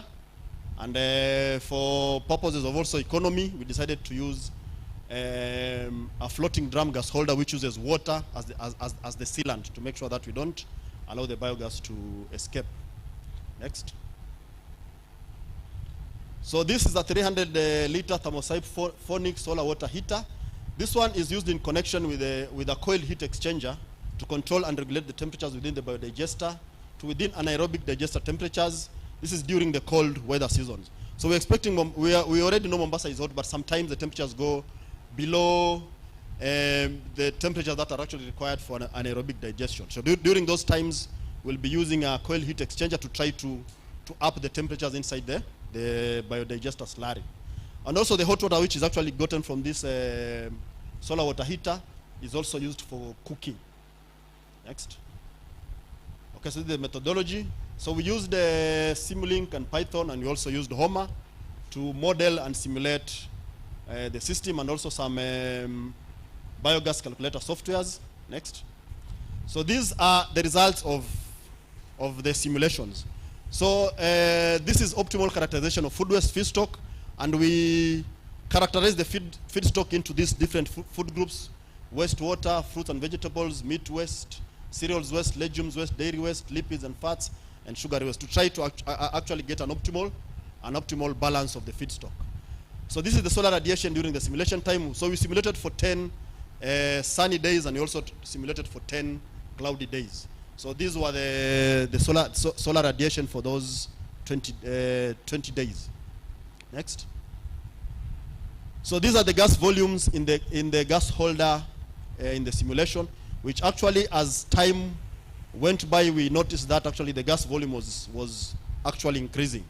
And as the temperature also, if the temperature goes up, the gas volume actually increases in the gas holder. Next. So this is the temperature and pressure variations in the gas holder. Let me not also bore you so much with that. Next.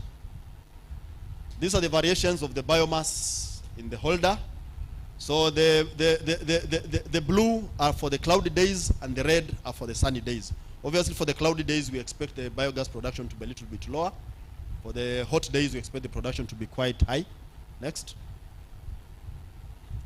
So this is the amount of power that can actually be produced with the biogas that we have actually been able to produce, the simulation, which is actually quite good. We actually reached a maximum of 2.5 kilowatts of biogas per meters cubed, which is actually which is actually very good. Next. So during the construction, we did the construction drawings in conformity with NEMA, NCA, and REC guidelines and regulations concerning development and construction of fixed and flexible biodigesters. The construction began on around 5th of April in 2021. Our budget stood at 1.2 million. That was a tentative budget, but obviously as you build, you know that there are usually quite a lot of unforeseen tasks which usually come about, and the budget actually exploded. The estimated building period was about 6 weeks, but also due to the unexpected unplanned tasks, the time was increased by around 4 weeks. And also due to the rainy weather conditions, we also had to push the time a little bit. Next. So environmental impact analysis was done on the project, and it was actually found that with NEMA and with NEMA guidelines were considered, and all the buildings actually made sure that all the environmental factors have been considered. Next. So this is just a photo gallery of the construction of the fixed dome. This is when we started digging and started building the fixed dome biodigester. Next. So this is the fixed dome biodigester continuing. That is when we put the bricks. That is when we did plastering, and that is the complete fixed dome biodigester. And next here is the feeding inlet. Next. So we just bought an 8-meter cubed continuous flow flexiport biodigester from Biogas International that it was fitted for us. So this is the flexi biodigester. So here we were feeding the inoculation feedstock. Inoculation is more or less just kickstarting the biodigester, or basically making sure that the biodigester can be able to grow what is called a colony of the bacteria that actually produces the biogas, of the microorganisms that actually produce the biogas. So we used fresh cow dung for inoculation. It is actually recommended that you use fresh cow dung, because fresh cow dung has a lot of these microorganisms. So that lorry there had actually brought the fresh cow dung, and these guys here were assisting us to mix and pour the slurry into the fixed dome biodigester. Next. So next. So these are the plumbing fittings for the biodigester. On my right hand side, this is a YouTube manometer that we actually use to measure the amount of pressure in the fixed dome biodigester. Next. So this is an aerial view of the complete installation, having the feeding inlet, having the fixed dome. We have the storage tank there, and we also have the flexi biodigester. Next. So the ongoing work at the moment, we are still inoculating the fixed and the flexi biodigesters. Inoculation is supposed to happen for a minimum period of around 21 days or a maximum period of 30 days. And today is actually our 14th day since we added the cow dung slurry. We're also taking note of the food waste from the cafeterias in TUM, which will be used as feedstock. The good thing, we have two cafeterias. We have the main cafeteria, and we also have a cafeteria at the student center. And we are quite comfortable that we can get a lot of feedstock from these two cafeterias. We're also compiling data on the pressure, temperature, and pH values of the biogas produced.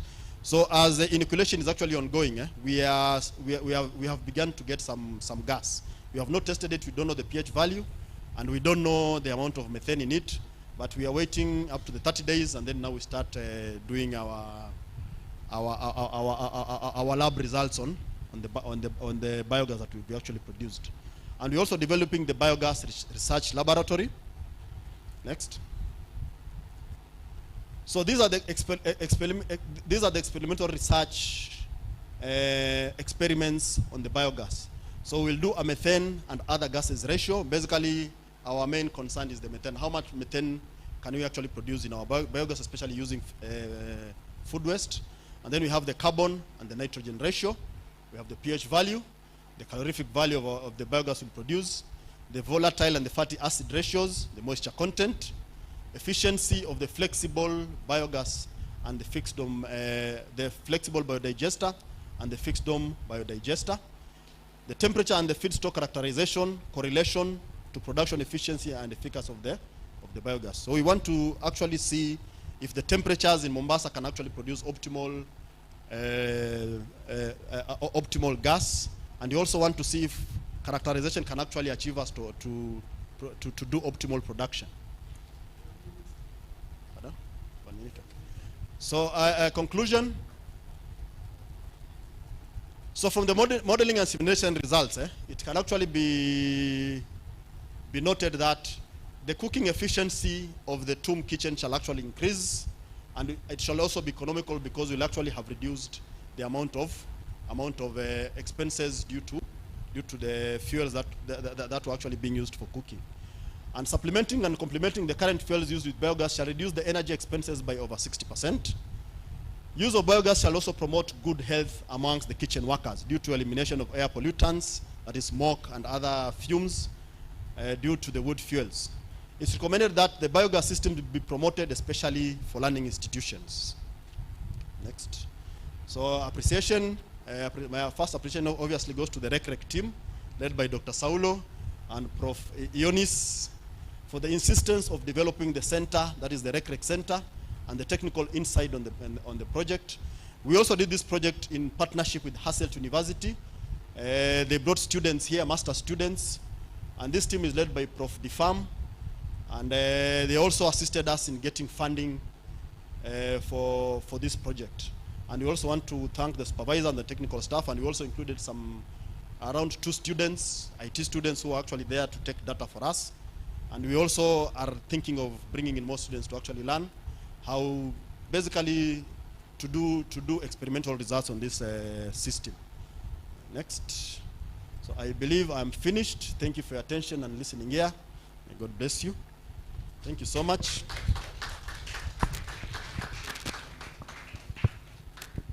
Thank you so much, John Maitha.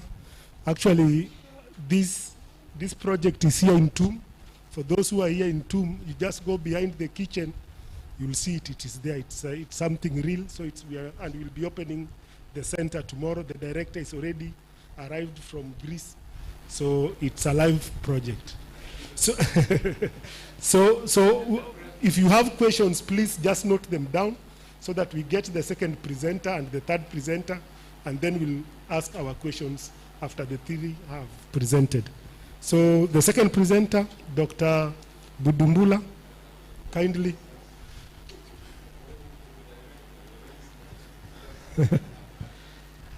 Welcome. Can see you have several bags. You can just put them.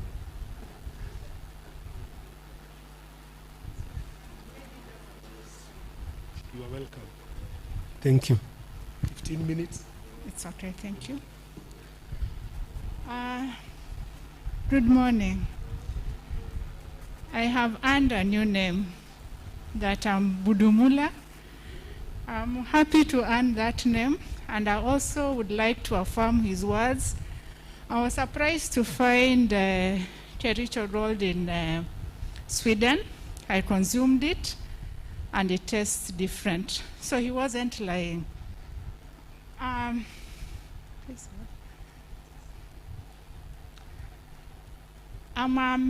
faculty at Technical University. My name is Valentine. I'll be taking you through translating research into community benefits, and I'll take a case of chasing the dragon, drug use and abuse. The presentation may be cited as Budambula and Budambula 2021. Next. Drug abuse has reached an alarming level and is a public health menace with about 275 million reported users. This is globally. Marijuana, alcohol, and tobacco products are the most abused drugs and are also considered as gateway drugs. That means that the drugs that used for initiation. Next. Although we say drug use is a problem, we need to know that drugs have always been with us, and historically, like for example, alcohol has been part of many cultural activities. Like where I come from, alcohol has been there historically, and I'm sure in most of your communities there has always been alcohol, but in the recent past we find that it is a problem. So we will now want to know, why is it a problem? Also, use of psychoactive plants have also always been used in cultural, magical rituals, initiation ceremonies, and I'm sure in your communities you have always had marijuana, and there has been a lot of debates on marijuana, which is an example of the psychoactive products. However, there is a problem. Things are not sitting well, and that's why we'll want to know, where is the problem coming from, and where are we not getting it right? Now, some of the predicting factors on drug initiation and progression to addiction. So there are three things we'll be using: drug use, abuse, and addiction. So initiation is just the period where you start using drugs, but addiction is now the mental problem which now affects the brain. An addict is a sick person, and that is how we look at it. We don't judge in public health. We look at it from a medical perspective. Addiction is a mental problem that needs to be addressed, although the addressing aspect is from a social medical perspective. So some of the predictors are familial factors and being male. It's interesting, we have more male participants in the forum. So being male makes you at a risk of using drugs. Being female is a protective factor. The society tends to protect our girls. We are well protected, but the boys are told a man has to be a man. And part of a man has to be a man in quotes is go try on everything. That's a symbol of manhood, which again we will need to redefine. Belonging to low socioeconomic status, especially having a combination of poverty and low education, increases the risk of becoming a drug user and an addict. And having access to initiation venues, like what we call maskani in Kiswahili. If you have a maskani nearby, those are initiation venues, you have a higher risk of doing drugs. And also, we can't forgive advertisement and social media. They play a role in initiation and in addiction. Next, please. So for drugs, this is one of the areas that has been well researched. We have had researchers from public health perspective. We have had researchers in the genetics aspect. We have had researchers from psychiatry, from psychology. So this is one of the well-researched areas, and for sure we have information available. Now the challenge is most of the findings, and this is the case I'm making today, most of the findings are available in journals, policy documents, and reports. Now most journals use academic language which is structured to be brief, precise, and authoritative. And most of them we are also publishing. We tend to use sophisticated jargon or terminologies. Now these journals and reports are intimidating to people of low socioeconomic status who really need the information. So most of them are not able to understand the documents, and eventually, because of the kind of comprehension required, their learning is blocked, and they don't get to go through maybe page 1 or page 2. Next. So research findings do not effectively reach persons of low socioeconomic status, and yet, because a vast majority of these people may not have skills to access, interrogate, and apply the findings. Ironically, this is the group that needs information more than people of relatively higher socioeconomic status, because having low socioeconomic status is a predicting factor for drug use, and most of the people who progress to addiction are also likely to have low socioeconomic status. What we need to know is that access to information, especially on the harmful effects of drugs, can reduce demand, and that is one of the effective tools of prevention of drugs, by reducing demand. This is because most people, once they have information, they are able to make informed choices. And two, when one has access to information, it promotes self-education, because we need to self-educate ourselves on several issues, and in turn this promotes health education. And in Kenya, access to information is a right enshrined in the Constitution which we voted for. It is a right, it's not a privilege, it is a right. However, as it is, it seems to be a privilege, yet constitutionally it is a right. Next. So despite the availability, again I'll say drug is an area that is well researched. So despite the availability of textbooks in the world market, the challenge in Kenya, we do not have a book that is written in the with Kenyan content and context. For example, when I say initiation venues, we don't know what it is. But when I say maskani, we all know what maskani is, because that is the content we are familiar with. If I ask for a recipe to make ugali and you download it online, I don't think that ugali will make it. But if you ask a Kenyan to give you a recipe for ugali, okay, it's about lunchtime. We'll skip that. Let's just focus here. So the problem is the books in the Kenyan content and context by Kenyans are scanty.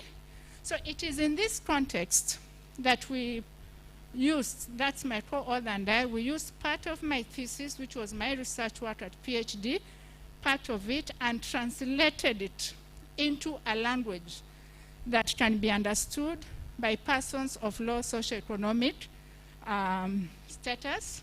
And when I say socioeconomic status, I look at an ordinary Kenyan, and we were using my mother as an example. Whenever I published, she would take the publication file and say, well done. And that was the end of it. By the day the book was written, she started reading and started highlighting where there was British and American English. She's a retired teacher. So she could identify with the Kenyan context and not the research context. And that is what we need. So the the book is in very simple chapters. The initial chapters can be understood by persons with basic literacy. If you can read and write, you can understand the book. Next. But we had to add a section for students in tertiary institution.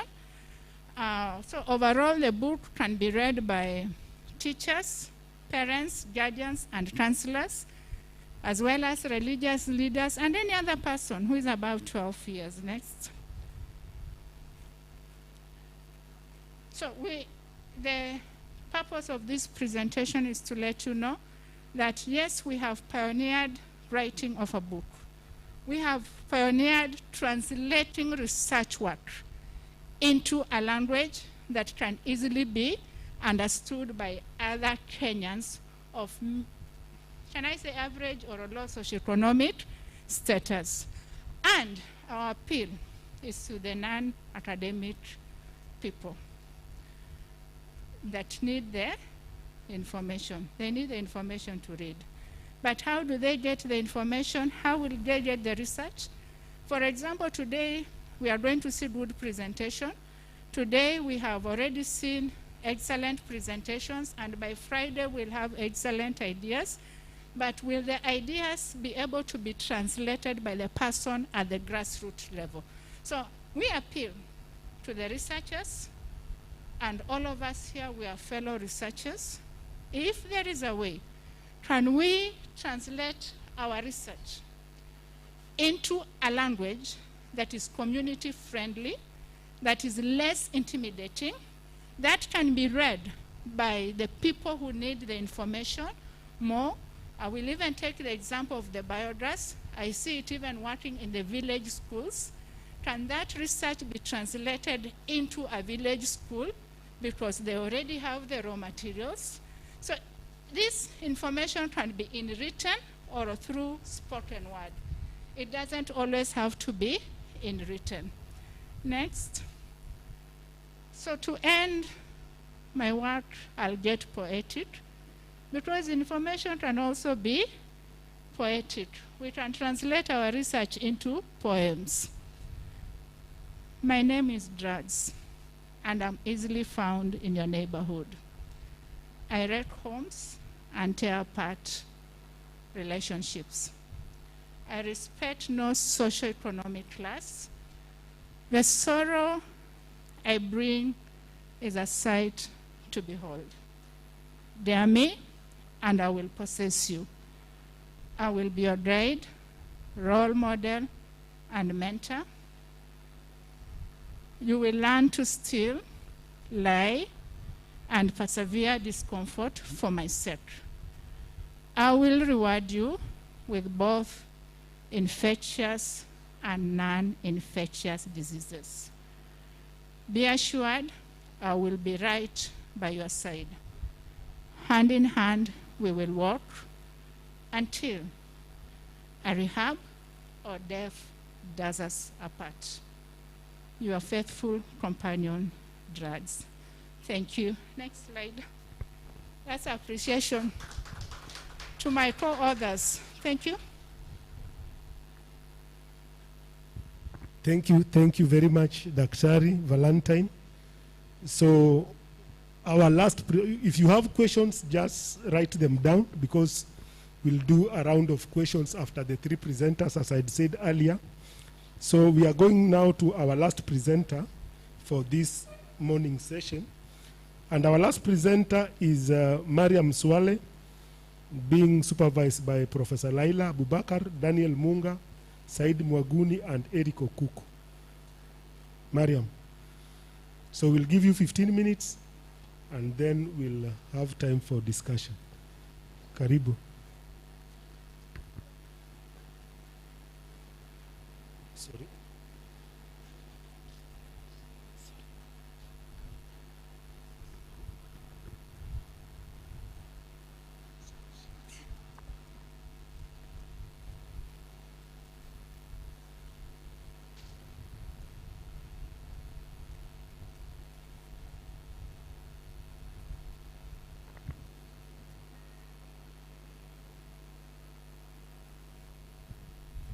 good afternoon.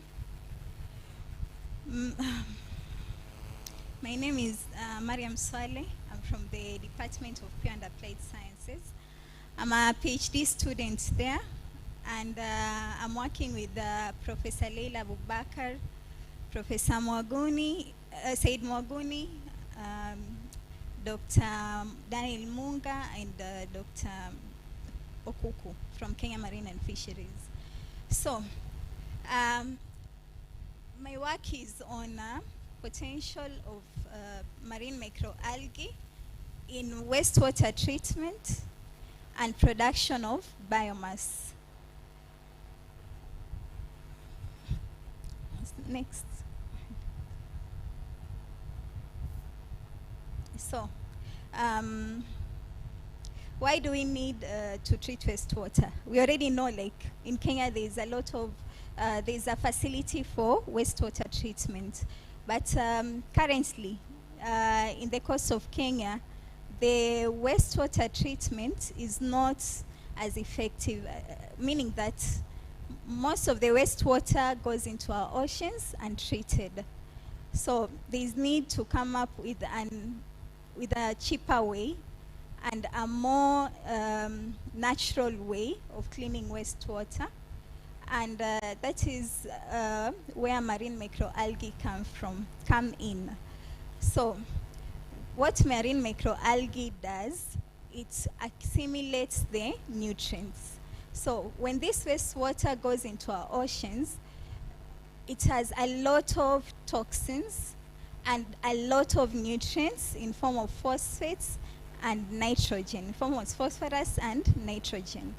Now, this phosphorus and nitrogen leads to eutrophication. This means that when there's too much nutrients in the water, there's too much growth of marine plants. And when there's too much growth of marine plants, this means that there'll be less oxygen for the other organisms. And also another problem is that there's this algae in the water. There's a type of algae that tends to bloom. And when they bloom, they cause toxins. So this is not just about the environment, it's also about the human health. Because we consume a lot of fish, and most of the times we don't even know where the fish is coming from. So when we use marine microalgae to clean water, the algae takes up the nutrients. In the process, they produce useful biomass. Useful biomass is biomass that can be used to produce biofuel and other activities and other things like fertilizers that can be used by farmers. Next. Next. Next. Anyway, so the main objective for my project is to have a system of wastewater treatment and biofuel production, a simultaneous system of wastewater treatment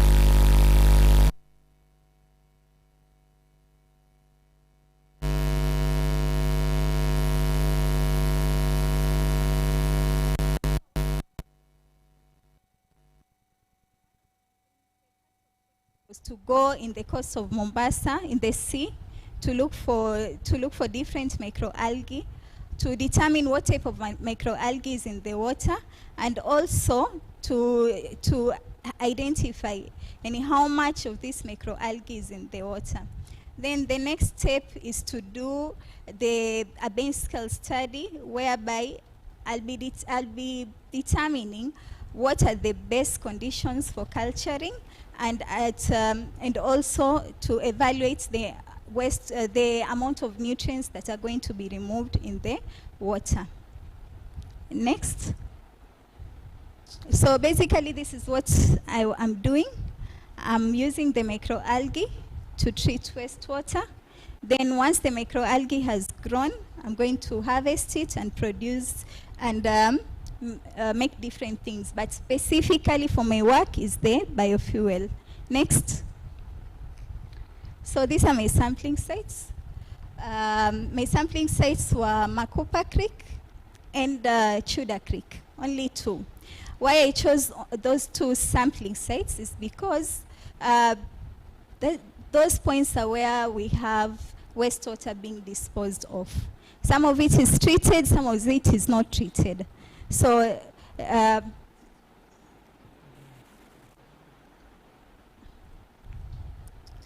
so some of the wastewater is treated, some of it is not treated. I want to show you how it looks like in the field. So the first picture, that is Fort Jesus. So many people swim at Fort Jesus, but there is like what you can see there, that is wastewater being poured into the ocean.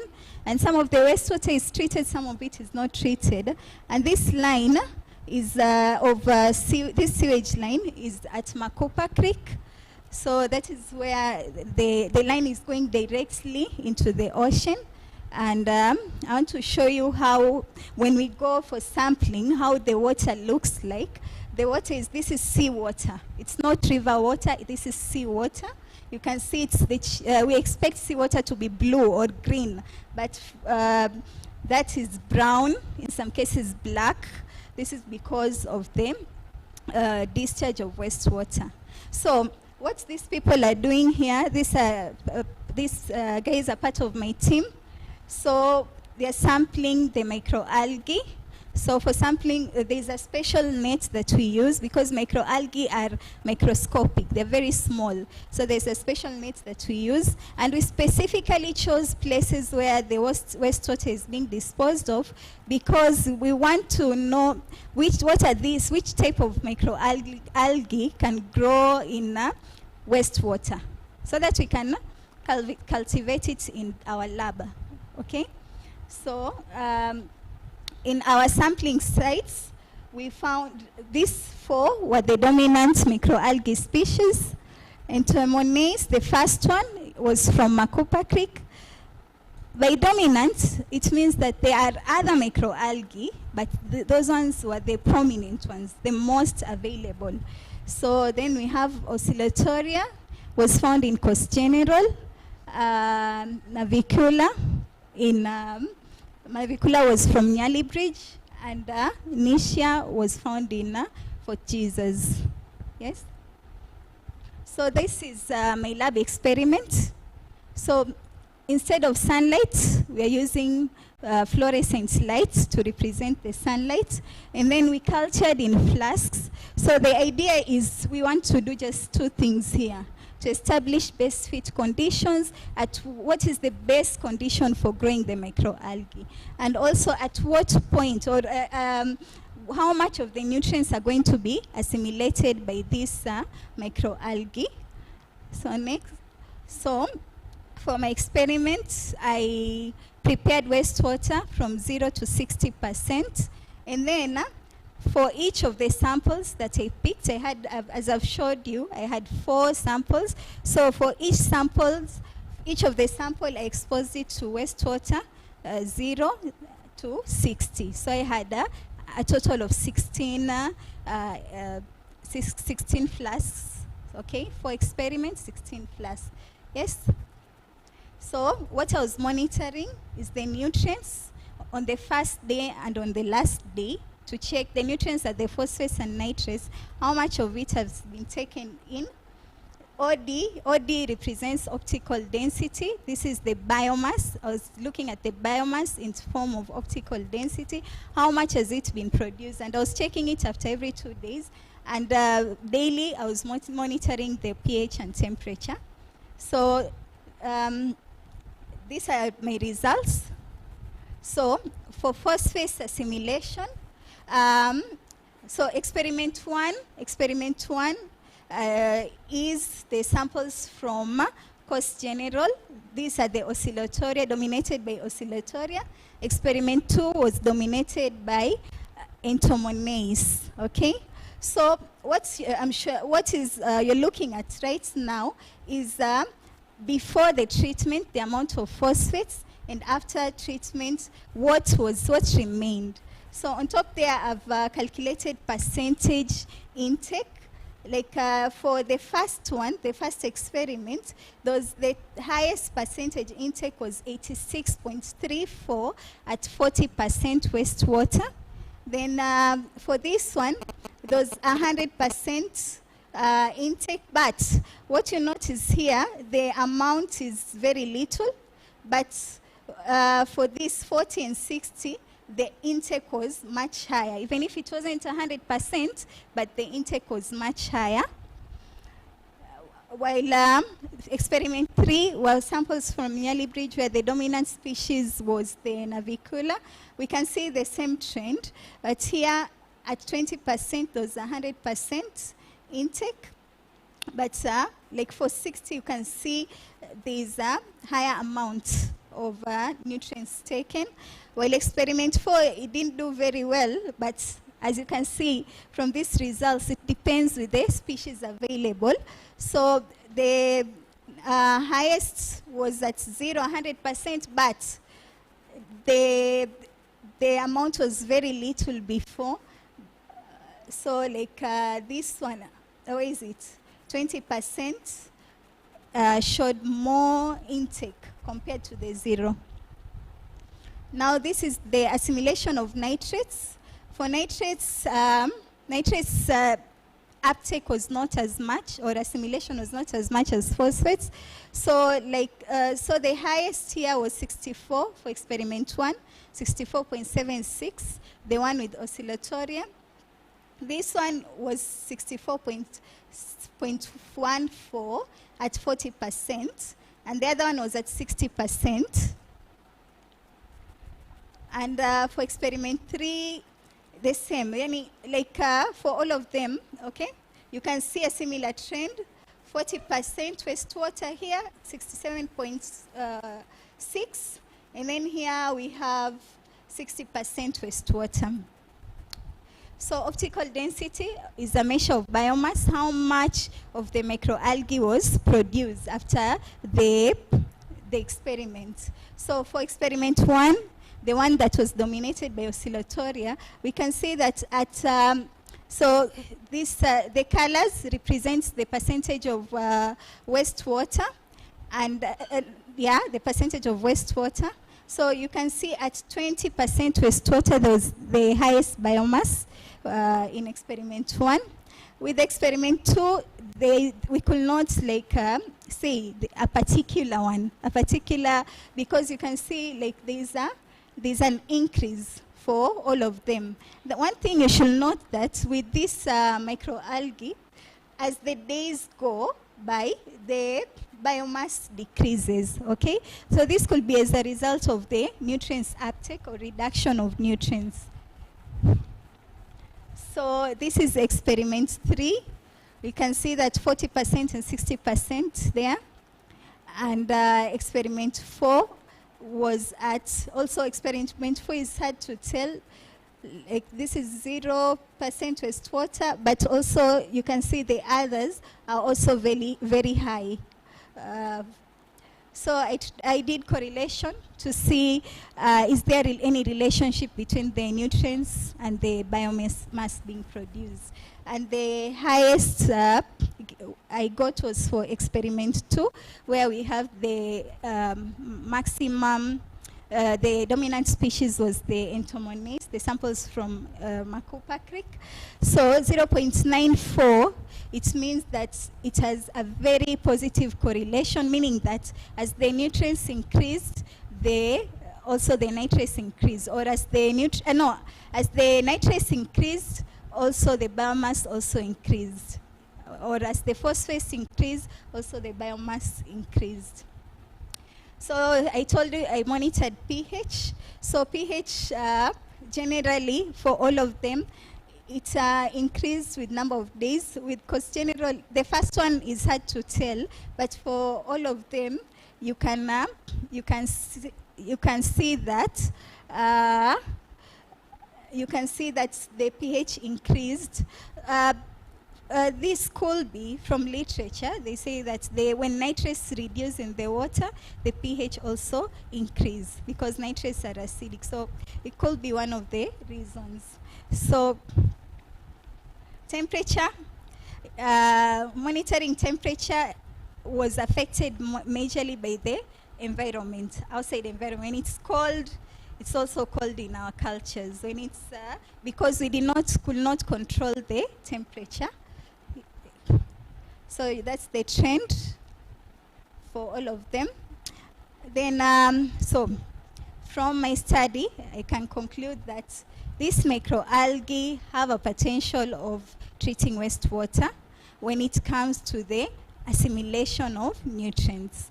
Then, the biomass production is dependent on the type of species available, because Oscillatoria had highest biomass at 20%. Well, the rest was around, you could go up to 60% with the high biomass.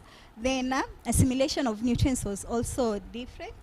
For Navicula, you can see Navicula and Oscillatoria had high levels of nitrates uptake, and while Entomonace had the highest phosphate level. So like it's interesting to note that they actually can be used for wastewater treatment and production of biomass, and I intend to use that biomass to produce biofuel.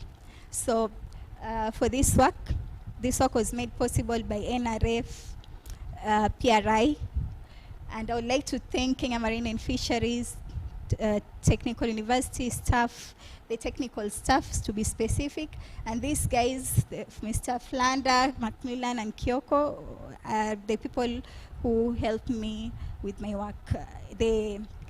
How do you say it? Kazi ya mkono. Okay? So, thank you.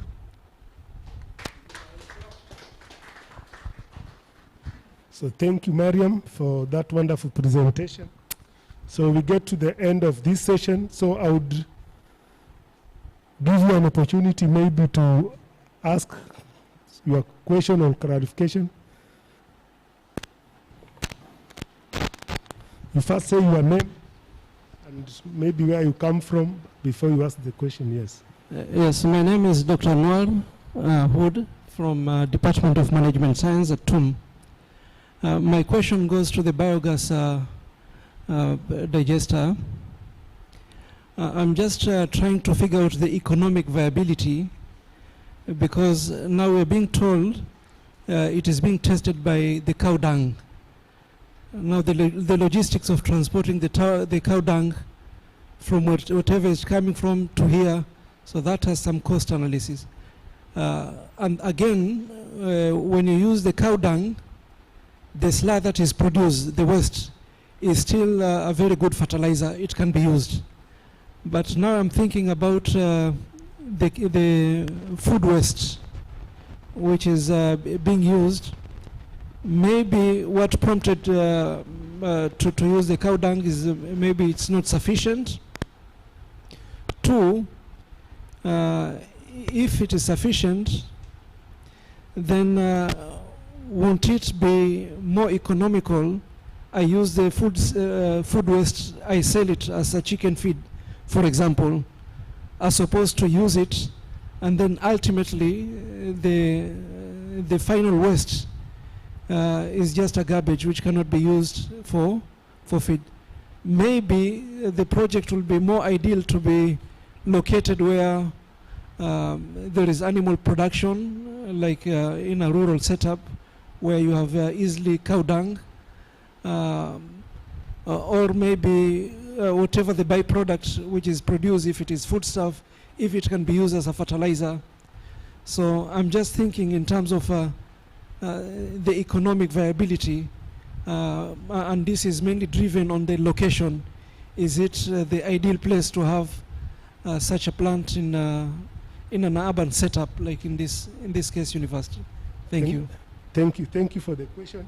The presenter has gone out a bit, but since I'm part of the project, maybe I'll answer that question. Actually, cow dung is just used for inoculating the biodigester. It's not supposed to be used continuously. We just started with the cow dung to inoculate or to kickstart the biodigester. Then the focus is to use feedstock from the kitchen, which is the food leftovers, from the TUM University kitchen. So that's what we'll be using. So cow dung was just to kickstart the process. And remember, we are not using this only for, well, the major reason is not for cooking, it is for research. That's why we are doing or we are doing a hybrid system where we have the flexi biogas, we have the dome-shaped system, and also we have the hot water system. So it's like a hybrid kind of system, mostly to be used for research. So our target is to use it for students doing renewable energy and those who are in the issues of biomass. So it's not really for cooking. Cooking is just to supplement the project, but the main reason is for research. I don't know whether that answers your question. That's why we didn't want to, of course, the final part of the project, it's supposed to be disseminated to secondary schools around here, mostly boarding secondary schools. So we'll be bringing their teachers and their students to be able to see the project. And if they're interested, then we can be able to replicate the project in some of the schools around Mombasa, Kwale, and Kilifi. So that is the reason. So we are not really looking at it as a project that will be used for cooking. Of course, cooking is just to supplement. Yeah. Any other question on the three presenters? Yes, there's a question at the back.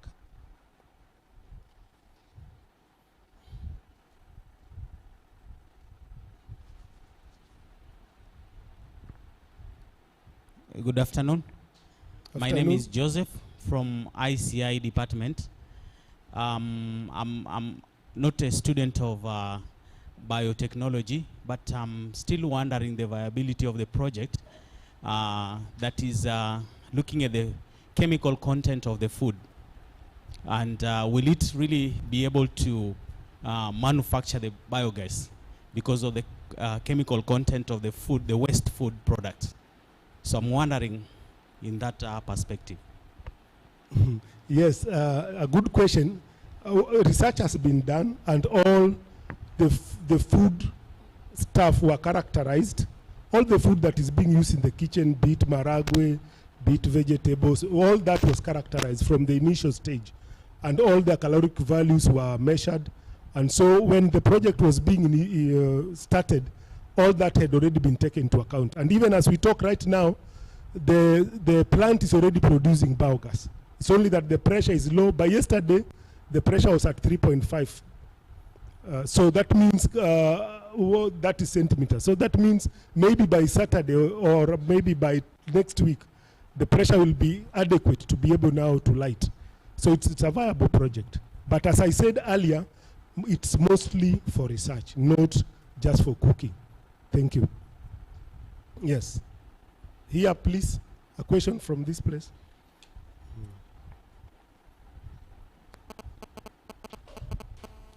Oh, sorry.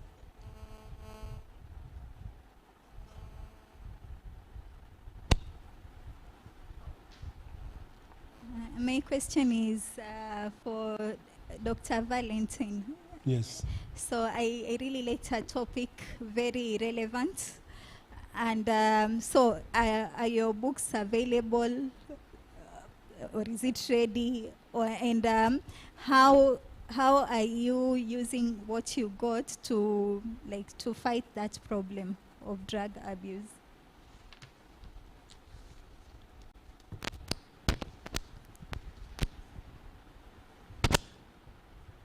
Thank you. The books are available.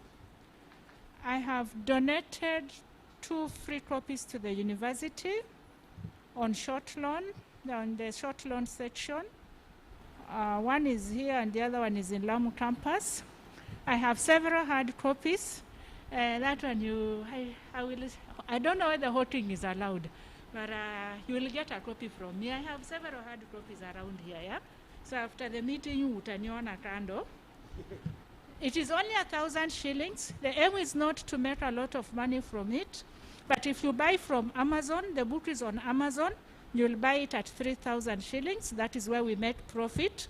But for the persons we are targeting, because we want to make it as affordable as possible, 1,000 is the minimum. So it's at 1,000 shillings, you'll get a copy. But you can also get it from Amazon at 3,000 shillings. Thank you. One more question there, Dr. Jeza.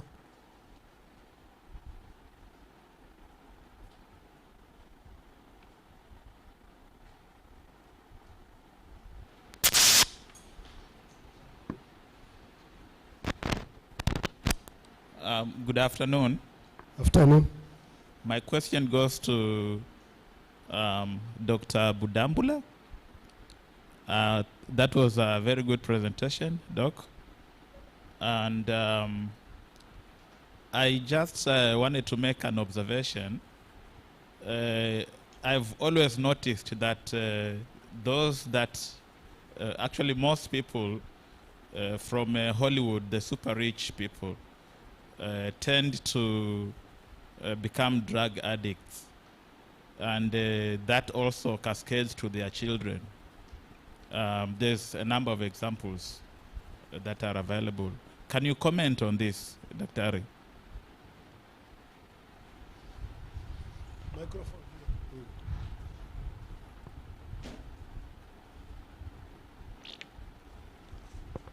Okay, as I said, drugs know no socioeconomic status. But for like any other disease, there are those who are most affected. So if you are poor and with a low level of education, the risk is heightened. The rich also are affected. Remember, the rich can afford a rehab. It is until 2 or 3 years ago that NHIF started paying for rehabs. Most of the rehabilitation centers in Kenya are private. How many poor people can afford a rehab? We have free methadone in Mombasa, but it's only one center serving the whole of Mombasa County that gives free methadone. That means you have to be booked and line up, maybe for even 6 months, to access free methadone. The rich can take their child to a private center and they pay for methadone. So the poor, because of coming from a poor environment, you become more disadvantaged as opposed to the rich, who may be able now to have interventions, to pay for the interventions. Most of the poor are not able to pay for the interventions. I don't know whether I've responded. Thank you. Thank you. They say the rich also cry. So one last more question. I know the sugars are low. So one last question there. Or two last questions. There's still another. Yeah. My question is, I'll make a comment on, my name's Akidego. I'll make a comment on the person who, Maitha. Yes. I wanted to find out whether he has a scrubber for his gas. A scrubber for the gas. Yeah.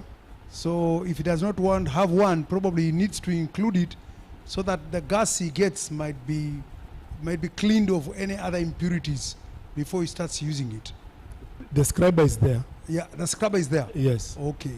Now the next question goes to Dr. Budambula.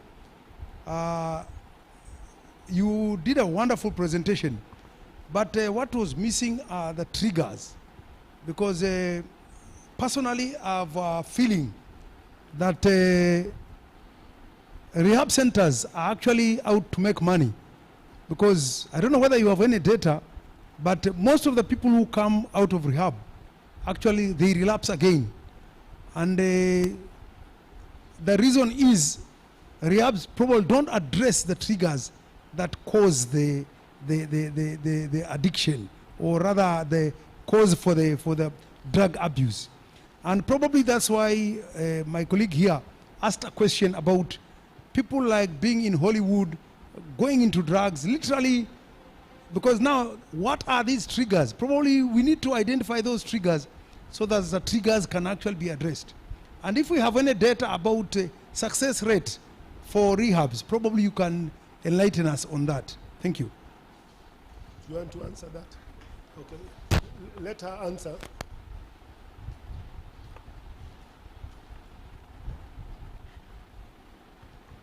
Thank you for that observation. Now, most of drug-related issues revolve around family. That's why I say there are familial factors. Absentee parents, we are now at work, we'll go home later. Parents who are using drugs, we also take some alcohol after work, and we keep some in the house, and we serve visitors as the children are seeing. At the same time, the parenting skills. Most of us, we become parents and then we get the experience. Nobody teaches us to be parents. So we have very different parenting skills. Some of us are dictators, some of us are fence-sitters, some of us are pleasers. So there are those many, many factors. And broken homes, where parents are separated or are divorced, or where there is one parent who has died. Those are the children who are vulnerable. So once one is admitted into a rehab is a correction center. They are rehabilitated. But they go back to home, the same environment. As a lady, if I tell a man I was in a rehab 2 years ago, the man will reject me. So there's the rejection, which is a reality.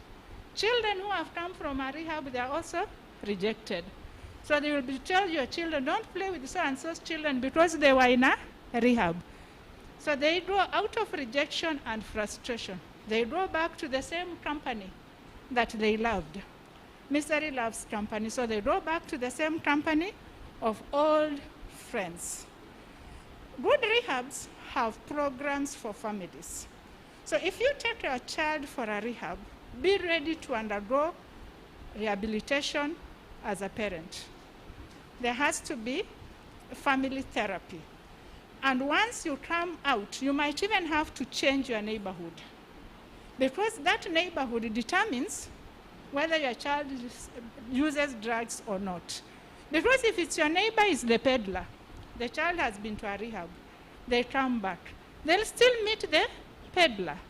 So you may be advised. That's why parenting is very important. And when you take your child to a rehab, the responsibility is not just on the rehab. Actually, the rehab should transfer the responsibility back to you. So most parents are willing to pay for the package where the child is rehabilitated, but they're not willing to pay for group counseling and family counseling. So that when the person comes from a rehab, they come back to a home that accepts them. And there's also sometimes a price, like even moving from your own home to a newer environment so that the child can have a change of friends, change of schools, and even change of colleges. So there has to be, it's an all-round thing, but I'll tell you the truth, relapse is a reality, but we also contribute to it. As I told you, if I say I was in a rehab 2 years ago, I wasn't, chances are I'll be rejected. So we just hide and hide.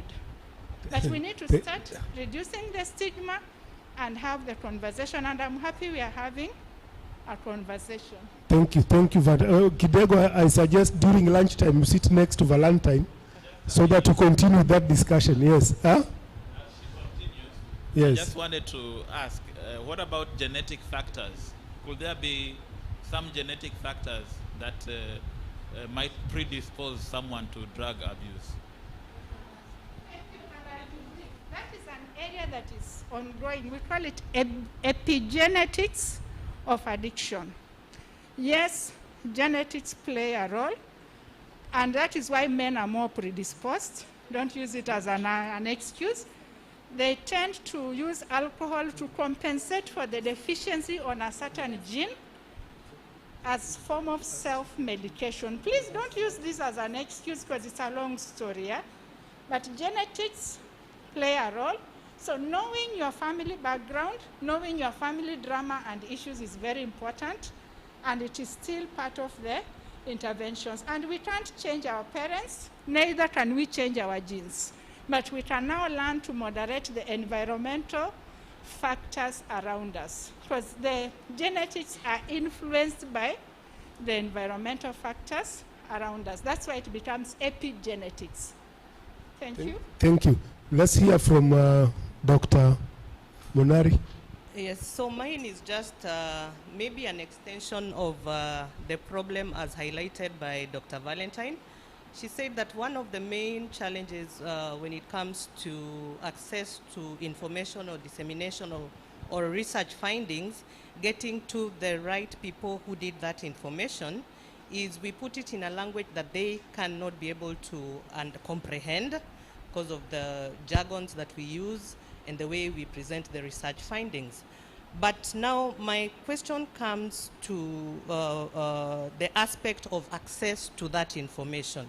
Because yes, we can translate that information, break it down to a form that they can understand, but what efforts have you made or do you plan to make for that information to reach the people who really need it? Because as we know, these are people considered to be of a lower socioeconomic status, and maybe even getting that book may not be their priority, isn't it? But here we are selling it to them. So on Amazon, we may have it in the libraries and all. Will they be able to have access? Because now it means that yes, that information is broken down, it is available, but it may not get to the person who needs it. So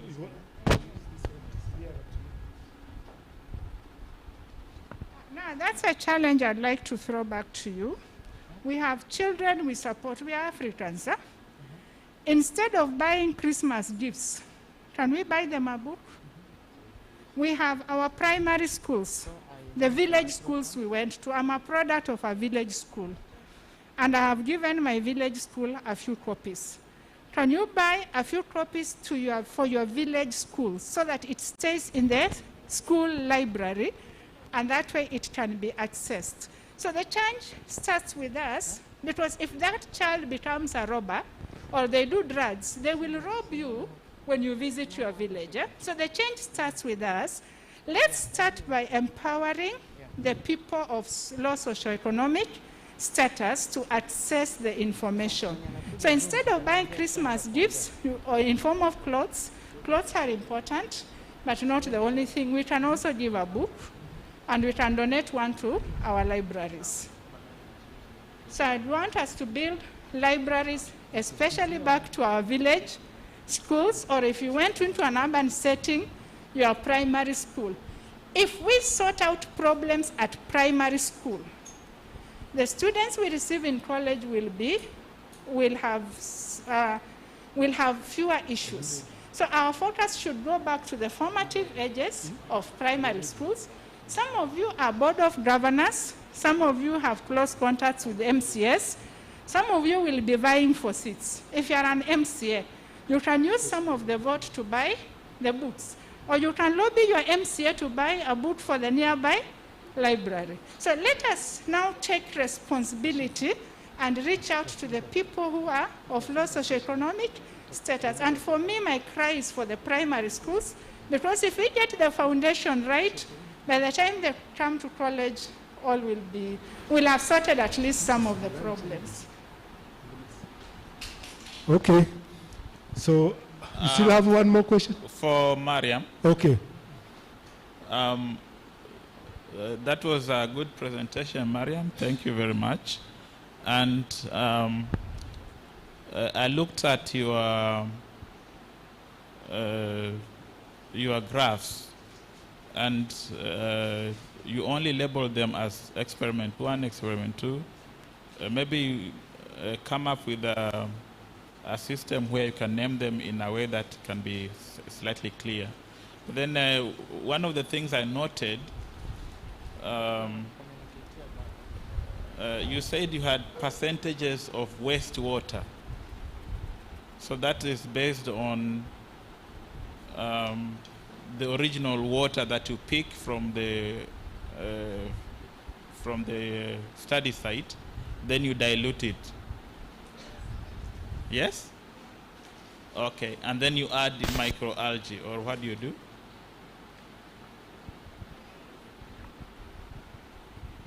So percentages of wastewater. First of all, I wanted to mention that the wastewater I was using is from here, Technical University of Mombasa, because the wastewater here is not treated. it actually flows into the ocean. What happens, the sludge is just removed, then the rest of the water flows into the ocean. That is why I chose the wastewater from TUM.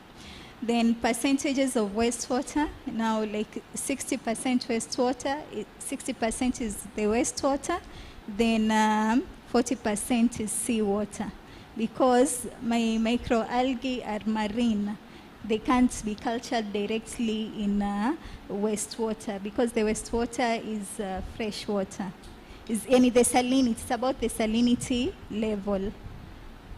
I hope I've answered. Yeah, so that means now the concentration of algae should be uniform. Yeah, what I did, I collected the microalgae, cultured it in media first, so that I can have a good volume. Because as I told you, they're microscopic. When you collect them from the ocean, you can't see them unless you use a microscope. So what I did, I cultured. Then once they've reached a good growth level, like you could, like after 2 weeks, they had grown well. So for each sample, I removed 100 ml, filtered with a special filter paper, then inoculated in the wastewater cultures. Thank you. Thank you. I think we come to the end of this session. Time is not on us. I don't know. You want to ask? Yeah. Budumbula? No. Okay. One more. Yeah. Thank you very much, Mariam. Yes. You did a wonderful presentation. But as you did, I'm actually completely, I don't have any knowledge about what you are doing. But I was looking at your method and I was wondering, what you did, can somebody replicate the same and get the same results? Why I was thinking like that is, if this wastewater is going into the sea, like you talked of Makupa, you talked of Coast General, you talked of another place. Because I think the sea has a natural cleaning process. So because it has a natural cleaning process, how far deep were you collecting your samples? So for instance, if we went like 100 meters deep, would you get the same results? If somebody told somebody to go to Makupa now and collect a sample, would that sample give the same results? And when you did that in Makupa and these other areas, what was determining how much depth do you go into the sea so that this person can get the same results? Okay, so first of all, as I said, I specifically sampled from points where there is disposal of wastewater. Specifically, like if there is a disposal of wastewater here, I go like 100 meters. I pick the sample because some of the areas you can't access with a boat. That is the problem. How do I say it? The water is very low, so it's like 100 meters or so between that region. So and if someone else goes and sample, no, before I say that, there is an assumption that the sea cleans itself. That is true, but you know, Mombasa is growing. The way Mombasa is right now is not how it was 50 years ago. There's a lot and a lot of wastewater being disposed of. And I'm sure like 50 or maybe 10 years ago, if you went to Makupa Creek, it wasn't the same. We sampled in Makupa Creek in 2018, and they sampled again in 2020. And I did not get the same species. Why? Because in 2018, it was before the rehabilitation. Right before the rehabilitation was starting, like the solid waste had stopped, and they were rehabilitating the area. Now, like 2 years later, so the species had changed. Not so much, but they had changed. Why is that so? Because these are living things. They depend on the type of environment they are in. If there's, they depend on pH, things like salinity, things like the nutrients available. So the more the wastewater is being disposed, you should expect there's going to be a change in the marine organisms. And in fact, another thing interesting about Makupa Creek, there is no fish. And if there's fish, there is very little, and you cannot take that fish, full of contamination. So I cannot say if someone goes and sample after 20 years, if they'll get the same samples, I don't know. But similar species should be collected or sampled. Thank you. Thank you, Mariam. Thank you so much. Let us give the three presenters a hand clap for their good work. I don't think that's the way we should do. We do it factorial, 3 factorial, because there are 3, isn't it? 1, 2, 3, 1, 2, then 1.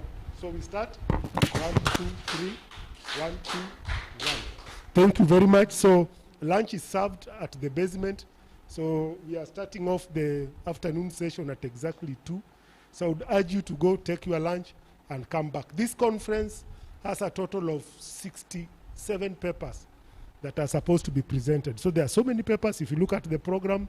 So kindly make sure you come back, because this is a knowledge sharing forum where you can learn something new. Learning does not end. It continues until you go to the grave. Thank you very much and have a good lunch.